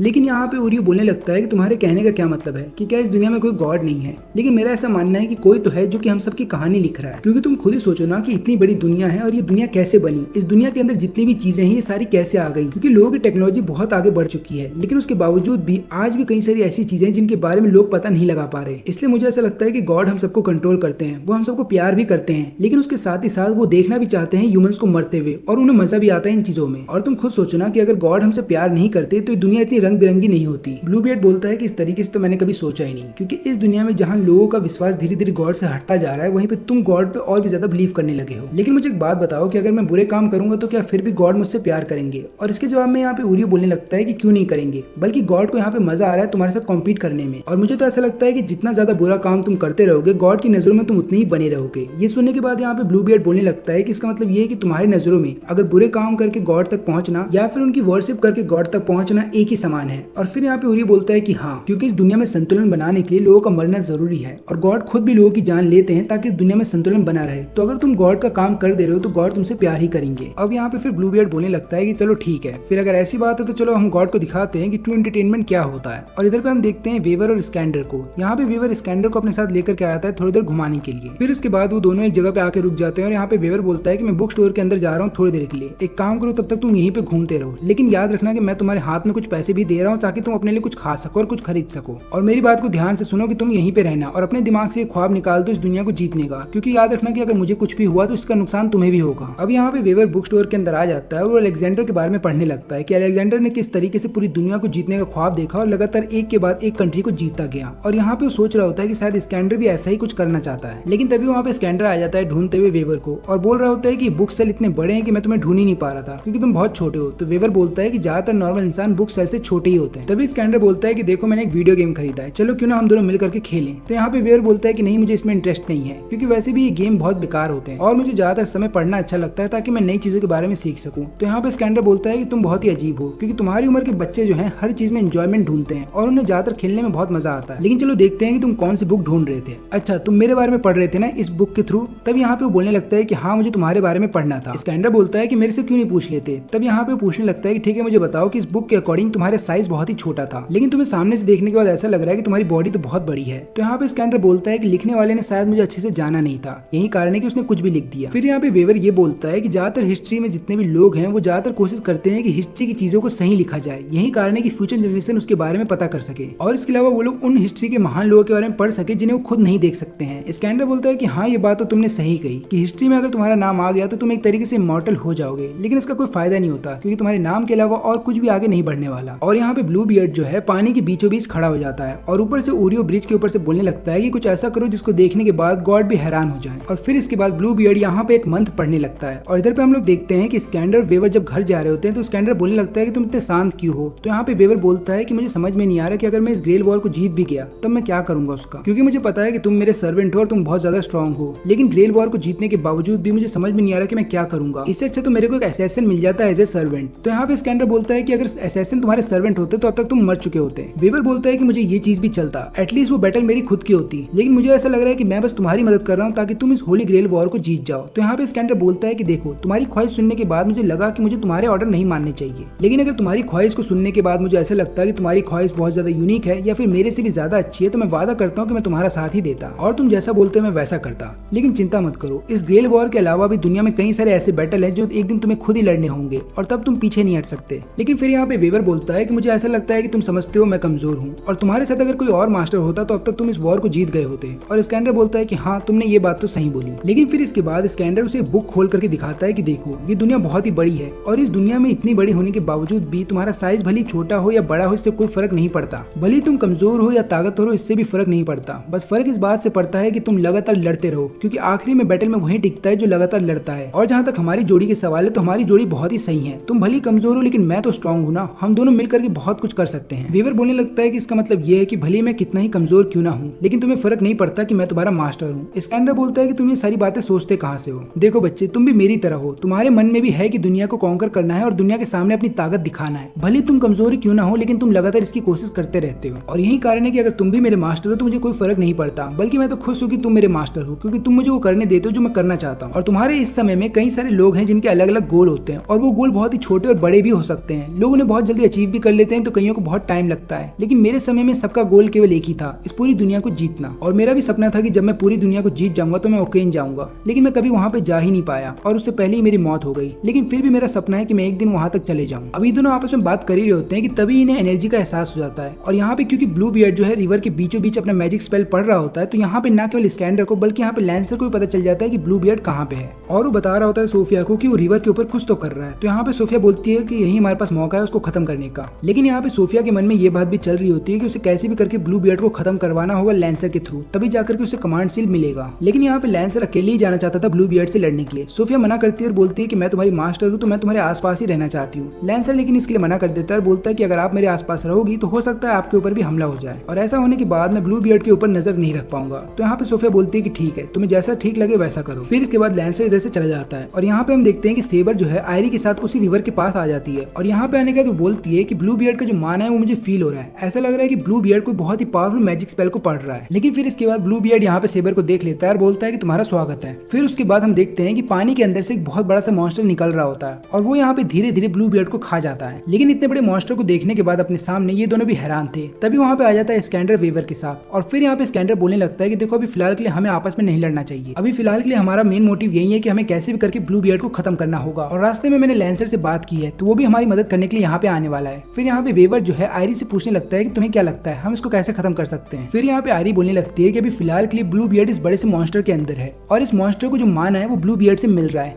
लेकिन अगर आगे चल करके ये मॉन्स्टर अपने खुद के फूड सोर्स पे डिपेंड हो गया तो हम इसको रोक नहीं पाएंगे। इसलिए हमें कैसे भी करके ब्लू बियर्ड को इसके अंदर से खत्म करना होगा या फिर इस मॉन्स्टर को खत्म करना होगा ताकि वो ब्लू बियर्ड का माना इस्तेमाल ना कर पाए। स्कैंडर भी यहाँ पे बोलता है कि तुमने सही कहा, हमें इस मॉन्स्टर को पहले खत्म करना होगा इससे पहले कि पानी से बाहर आ जाए। लेकिन यहाँ पे प्रॉब्लम ये है कि हम ब्लू बियर्ड को कैसे खत्म करेंगे क्योंकि वो तो मॉन्स्टर के अंदर जा चुका है। तभी वहाँ पे लैंसर आके बताने लगता है कि फिर तो ऐसा करने के लिए हमें ब्लू बियर्ड को उसके अंदर से बाहर निकालना होगा और ऐसा तभी हो पाएगा जब हम उसके नोवल फैंटासिज्म का पता लगा लेंगे, तब जाकर के मैं हमला करूंगा और उसके मैजिक को खत्म कर पाऊंगा। फिर यहाँ पे सेवर बोलती है तब तो ठीक है, फिर एक काम करो तुम तैयार रहो, जैसे तुम्हें उसको नोवल फैंटासिज्म दिखेगा तुम उसके ऊपर हमला करना। और फिर यहाँ पे मैं और स्कैंडर जाएंगे और लगातार उसके ऊपर हमला करेंगे ताकि यहाँ पे हमें उसको नोवल फैंटासिज्म दिख जाए। फिर इतना बोलने के बाद यहाँ पे स्कैंडर चला जाता है अपने ऑक्स के ऊपर बैठ करके आसमान से हमला करने के लिए बड़े से मॉन्स्टर के ऊपर और यहाँ पे सेबर पानी से हमला कर रही होती है उस मॉन्स्टर के ऊपर। इन दोनों का केवल एक ही मोटिव है कि इन दोनों को कैसे भी करके ब्लू बियर्ड को उस बड़े से मॉन्स्टर के अंदर से बाहर निकालना है। लेकिन वहीं पे दूसरी तरफ एयरफोर्स को भी भेज दिया जाता है इस मॉन्स्टर को खत्म करने के लिए। अब यहाँ पे सेबर और स्कैंडर लगातार इस मॉन्स्टर के ऊपर हमला कर रहे थे लेकिन लग रहा था कि इसका कोई फायदा नहीं हो रहा, क्योंकि इस मॉन्स्टर की रीजनरेशन की पावर इतनी ज्यादा थी कि वो लगातार अपने आप को रीजनरेट कर ले रहा था। और ये सब देखने के बाद यहाँ पे लैंसर बोल रहा था कि अगर ऐसा ही चलता रहा तो हम कभी भी ब्लू बियर्ड तक पहुंच नहीं पाएंगे। और इधर पे कीरी के फादर ये बोलने लगते हैं कीरी से कि आज तक के वॉर की हिस्ट्री में मैंने कभी भी नहीं देखा कि वॉर नॉर्मल इंसानों तक पहुंचा हो, क्योंकि ये होली ग्रेल वॉर इस तरीके से कंडक्ट की जाती है कि नॉर्मल इंसानों को इसके बारे में कुछ पता ना चले। कीरी बोलने लगता है कि भले ही रिवर के आसपास बहुत ही थिक फॉग है, लेकिन उसके बावजूद भी कई सारे इंसानों को ब्रिज के ऊपर से ये मॉन्स्टर दिख जा रहा है। तब उसके फादर बोलते हैं कि एक काम करते हैं, हमें मेज एसोसिएशन की मदद लेनी होगी और पता करना होगा कि आगे क्या करना है, लेकिन फिलहाल के लिए अभी तोसाका क्या कर रहा है। तो कीरी बताने लगता है कि अभी फिलहाल के लिए तोसाका गया है गिलगामेश के पास, हो सकता है वो उससे मदद ले। और यहाँ पे कीरी के फादर बोलते हैं कि मैं भी देखता हूँ कि इस चीज को मुझे कवर अप करना होगा, क्योंकि मैं नहीं चाहता कि इंसानों को इस चीज के बारे में पता चल जाए और सब दुनिया में ये बात फैल जाए। अब इधर पे गिलगामेश सेबर को लड़ते हुए देख रहा होता है और वो बोल रहा होता है कि भले ही ये सब लोग हीरोइक स्पिरिट कहलाते हैं और अपने समय में हीरो रह चुके हैं, लेकिन उसके बावजूद भी ये लोग इस बड़े से मॉन्स्टर को नहीं हरा पा रहे। लेकिन इधर पे तोसाका की सबसे बड़ी दिक्कत ये होती है कि अब लोगों को इस बड़े से मॉन्स्टर के बारे में पता चल रहा है, और उसकी सबसे बड़ी दिक्कत ये थी कि अगर ऐसा ही चलता रहा तो आगे चल करके उसकी फैमिली की जो रेपुटेशन है मेजेस के अंदर वो खराब हो जाएगी। इसलिए वो यहाँ पे अपने घुटनों के बल आ जाता है गिलगामेश के सामने और बोल रहा होता है कि प्लीज मेरे मास्टर, आप ही मेरे राजा हैं और प्लीज जाकर के इस मॉन्स्टर को खत्म करिए, क्योंकि वो सब लोग मिल करके उस मॉन्स्टर को खत्म नहीं कर पा रहे हैं। लेकिन मुझे ऐसा लगता है कि अगर आप अपने नोवल फैंटासिज्म के जरिए उस मॉन्स्टर को खत्म कर देते हैं तो दुनिया को पता चल जाएगा कि आपके अंदर कितनी पावर है। फिर ये सुनने के बाद यहाँ पे गिलगामेश अपने 4 हथियारों से हमला करता है इस बड़े से मॉन्स्टर के ऊपर,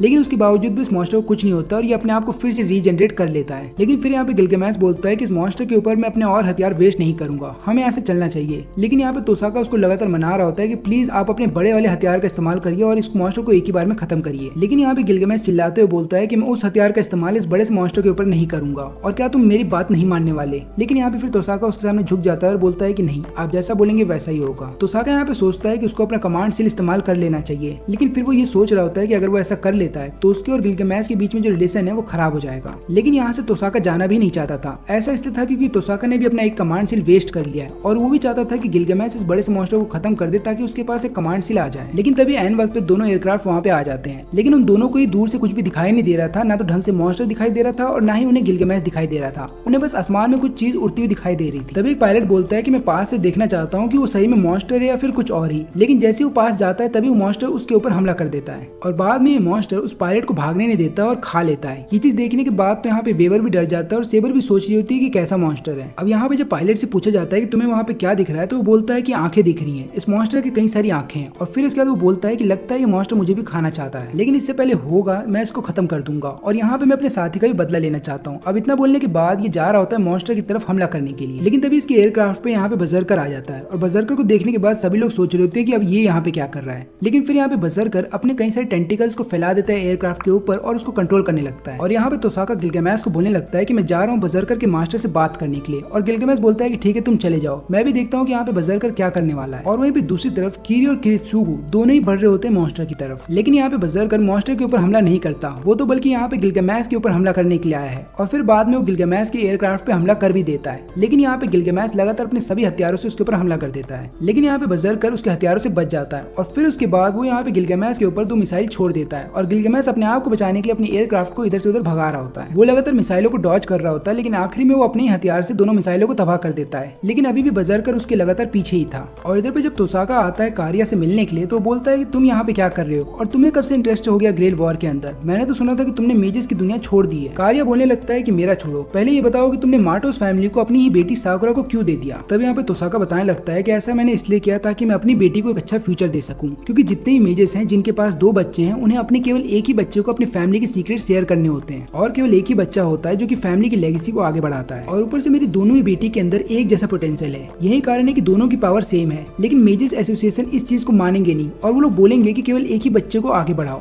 लेकिन मैं नहीं चाहता था कि साकुरा के अंदर जो पोटेंशियल है वो वेस्ट हो जाए, यही कारण है कि मैंने उसे मार्टोस फैमिली को दे दिया। इससे 2 चीजें होंगी, पहली बात तो ये कि मेरी बेटी आगे चल के एक बहुत पावरफुल मेज बन जाएगी और उसकी खुद की एक रेपुटेशन होगी, और इसके अलावा हमारी फैमिली और मार्टोस फैमिली के रिलेशन अच्छे हो जाएंगे। और जहाँ तक मुझे ऐसा लगता है कि मेरी दोनों ही बेटियों के अंदर बहुत अच्छा पोटेंशियल है। अगर रिन आगे चल के फेल हो जाती है मेरी फैमिली की लेगेसी को आगे बढ़ाने के लिए, तब भी मेरे पास साकुरा रहेगी जो कि मेरी फैमिली की लेगेसी को आगे बढ़ाएगी। लेकिन ये सुनने के बाद यहाँ पे कारिया बोलता है तुम पागल हो गए हो, क्योंकि आगे चल करके जब दोनों बड़ी हो जाएंगी तो दोनों आपस में लड़ेंगी अपनी फैमिली की लेगेसी को आगे बढ़ाने के लिए। तुम क्या चाहते हो कि दोनों बहनें आपस में लड़ें? तो यहाँ पे तोसाका बोलता है कि इसमें गलत क्या है। अगर इससे ही साबित हो जाता है कि दोनों में से कौन सबसे ज्यादा महान है और कौन कितना ज्यादा पावरफुल है, तो दोनों में लड़ाई अगर हो भी जाती है तो उसमें गलत क्या है, क्योंकि इन दोनों में से कोई एक ही जीतेगा जो कि आगे चल करके फैमिली की लेगेसी को आगे बढ़ाएगा और ऊपर से स्ट्रॉन्ग कहलाएगा मेजेस की दुनिया में, और दूसरा अपने एंसेस्टर्स के पास चला जाएगा। लेकिन इस सुनने के बाद यहाँ पे कारिया को गुस्सा आ रहा होता है। वो बोल रहा होता है कि तुम पागल हो गए हो। तोसाका यहाँ पे बोलता है कि तुम्हें समझा के कोई फायदा नहीं है, क्योंकि तुम एक ट्रेटर हो जिसने अपनी फैमिली को अबेंडन कर दिया था, इसलिए तुम्हें समझा के कोई फायदा नहीं है, क्योंकि तुम मेजिस की दुनिया पे धप्पा हो। लेकिन यहाँ पे जो कारिया है उसके मुंह से खून निकलने लगता है। अब ऐसा इसलिए होता है क्योंकि यहाँ पे बजरकर कुछ ज्यादा ही उसकी माना का फायदा उठा रहा था, और यहाँ पे बजरकर लगातार गिलगामेश का पीछा कर रहा होता है और उसके ऊपर कई सारे मिसाइल भी छोड़ देता है, और यही कारण है कि वो कारिया का बहुत ज्यादा माना इस्तेमाल कर रहा है। अब यहाँ पे बजरकर ने मिसाइल तो छोड़ दी होती है गिलगामेश के पीछे, लेकिन वहीं पे वो दूसरी तरफ चला जाता है गिलगामेश के सामने आने के लिए, और फिर हम देखते हैं कि यहाँ पे गिलगामेश के पीछे मिसाइल्स हैं और सामने से बजरकर आ रहा है। लेकिन अपने पीछे जितनी मिसाइल्स आ रही हैं उन सबको गिलगामेश यहाँ पे खत्म कर देता है, और फिर इसके बाद वो बढ़ रहा होता है बजरकर की तरफ। लेकिन इधर पे हम देखते हैं कारिया को, जो कि बोलता है मैं तुम जैसे मेजिस से नफरत करता हूँ और मैं तुमको और मार्टोस फैमिली के हेड को खत्म कर दूंगा। लेकिन यहाँ पे तोसाका बोलता है कि मुझे तुम्हारा शुक्रिया करना चाहिए, क्योंकि तुम मार्टोस फैमिली से निकल गए तभी जाकर के साकुरा को वहाँ पे जगह मिली, और फिर जाकर के साकुरा एक बहुत पावरफुल मेज बन पाएगी। लेकिन अभी फिलहाल के लिए तुम्हारी हालत को देखने के बाद मुझे तरस आता है, इसलिए अगर अगली बार तुम मेरे सामने आ गए तो मैं तुम्हें मार दूंगा। लेकिन यहाँ पे कारिया कुछ और ही प्लान था। वो अपने सभी कीड़ों को अपने आसपास बुला लेता है और बाद में उनको छोड़ देता है यहाँ पे तोसाका के ऊपर। लेकिन यहाँ पे तोसाका भी तैयार था लड़ने के लिए, और हम देखते हैं कि यहाँ पे कीरी भी छुप करके इन दोनों को देख रहा होता है। और यहाँ पे स्कैंडर का एक भैंसा जो होता है फंस गया होता है यहाँ पे मॉन्स्टर के हाथों में। तब यहाँ पे सेबर उसकी जान बचा लेती है, और स्कैंडर बोलता है कि मैं तुम्हारा आभारी रहूंगा। और इधर पे उरियो को ये सारा नजारा देखने के बाद बहुत मजा आ रहा होता है, क्योंकि यहाँ पे कई सारे लोग इकट्ठा हो गए थे। फिर वो सोच रहा होता है कि अब मुझे जा जाकर के लोगों की जान नहीं लेनी पड़ेगी, सब लोग अगर यहाँ पे आ जाएंगे तो मैं एक ही बार में सबको खत्म कर दूंगा, और फिर मैं धीरे धीरे दुनिया के हर एक इंसान को खत्म करूंगा और उनका पेट चीरूंगा और उनके अंदर की गट्स जो है बाहर निकालूंगा, और वो सब देख करके मुझे बहुत मजा आएगा। लेकिन तभी यहाँ पे हम देखते हैं कि उरियो नीचे गिर जाता है, और ये देखने के बाद यहाँ पे थोड़ी देर के लिए ब्लू बियर्ड रुक जाता है। अब पता ये चलता है कि उरियो को यहाँ पे गोली लग गई है, और ये किरित्सुगु ही था जिसने उसको गोली मारी थी। फिर यहाँ पे उरियो अपने ही खून को देखने के बाद बोलने लगता है कि अब मुझे और भी ज्यादा मजा आ रहा है, क्योंकि इतने समय से जिस चीज की मुझे तलाश थी वो मुझे मिल गया है। इतने समय से मैं लोगों को मारा करता था और उनके गट्स को टांगा करता था, लेकिन मुझे इतना मजा कभी नहीं आया। लेकिन मुझे लगता है कि मुझे अपनी ही गट्स को टांगना चाहिए था आसमान में, और फिर उसे देखते रहना चाहिए था लगातार, तभी जाकर के लगता है मुझे मजा आएगा।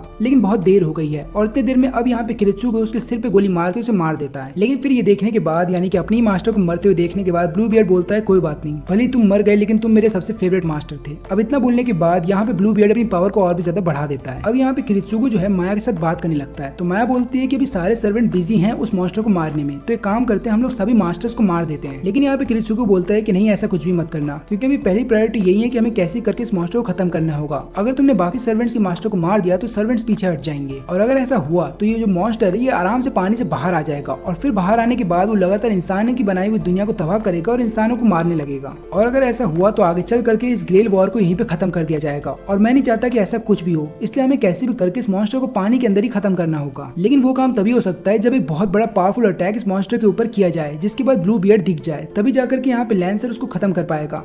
लेकिन यहाँ पे समस्या ये है कि ऐसा करने के लिए यहाँ पे स्कैंडर अपनी पावर का इस्तेमाल कर सकता है, यानी कि वो रियलिटी को बदल करके इस मॉन्स्टर को कहीं और ले जाए, लेकिन वो ऐसा कर नहीं रहा। और यहाँ पे सेबर भी है जिसके पास एक बहुत ही पावरफुल अटैक है, लेकिन प्रॉब्लम ये है कि सेबर उस अटैक को परफॉर्म नहीं कर सकती है। उसका कारण ये है कि उसके लेफ्ट हैंड में अभी भी वो चोट है जो कि लैंसर ने उसको दिया था, इसलिए अभी फिलहाल के लिए हम लोग कुछ नहीं करने वाले, और हम लोग शांति से बैठ करके ये देखेंगे कि ये सभी हीरो यानी कि सभी सर्वेंट्स अगर अपने आप को हीरो स्पिरिट मानते हैं और इतना ही मानते हैं कि ये लोग स्ट्रॉन्ग है, तो ये लोग अब क्या करने वाले हैं। या तो ये तीनों मिल करके इस मॉन्स्टर को हरा देंगे, नहीं तो ये मॉन्स्टर इन्हीं तीनों को खत्म कर देगा, और हो सकता है मॉन्स्टर इन तीनों को छोड़ करके लोगों को ही मारने चला जाए।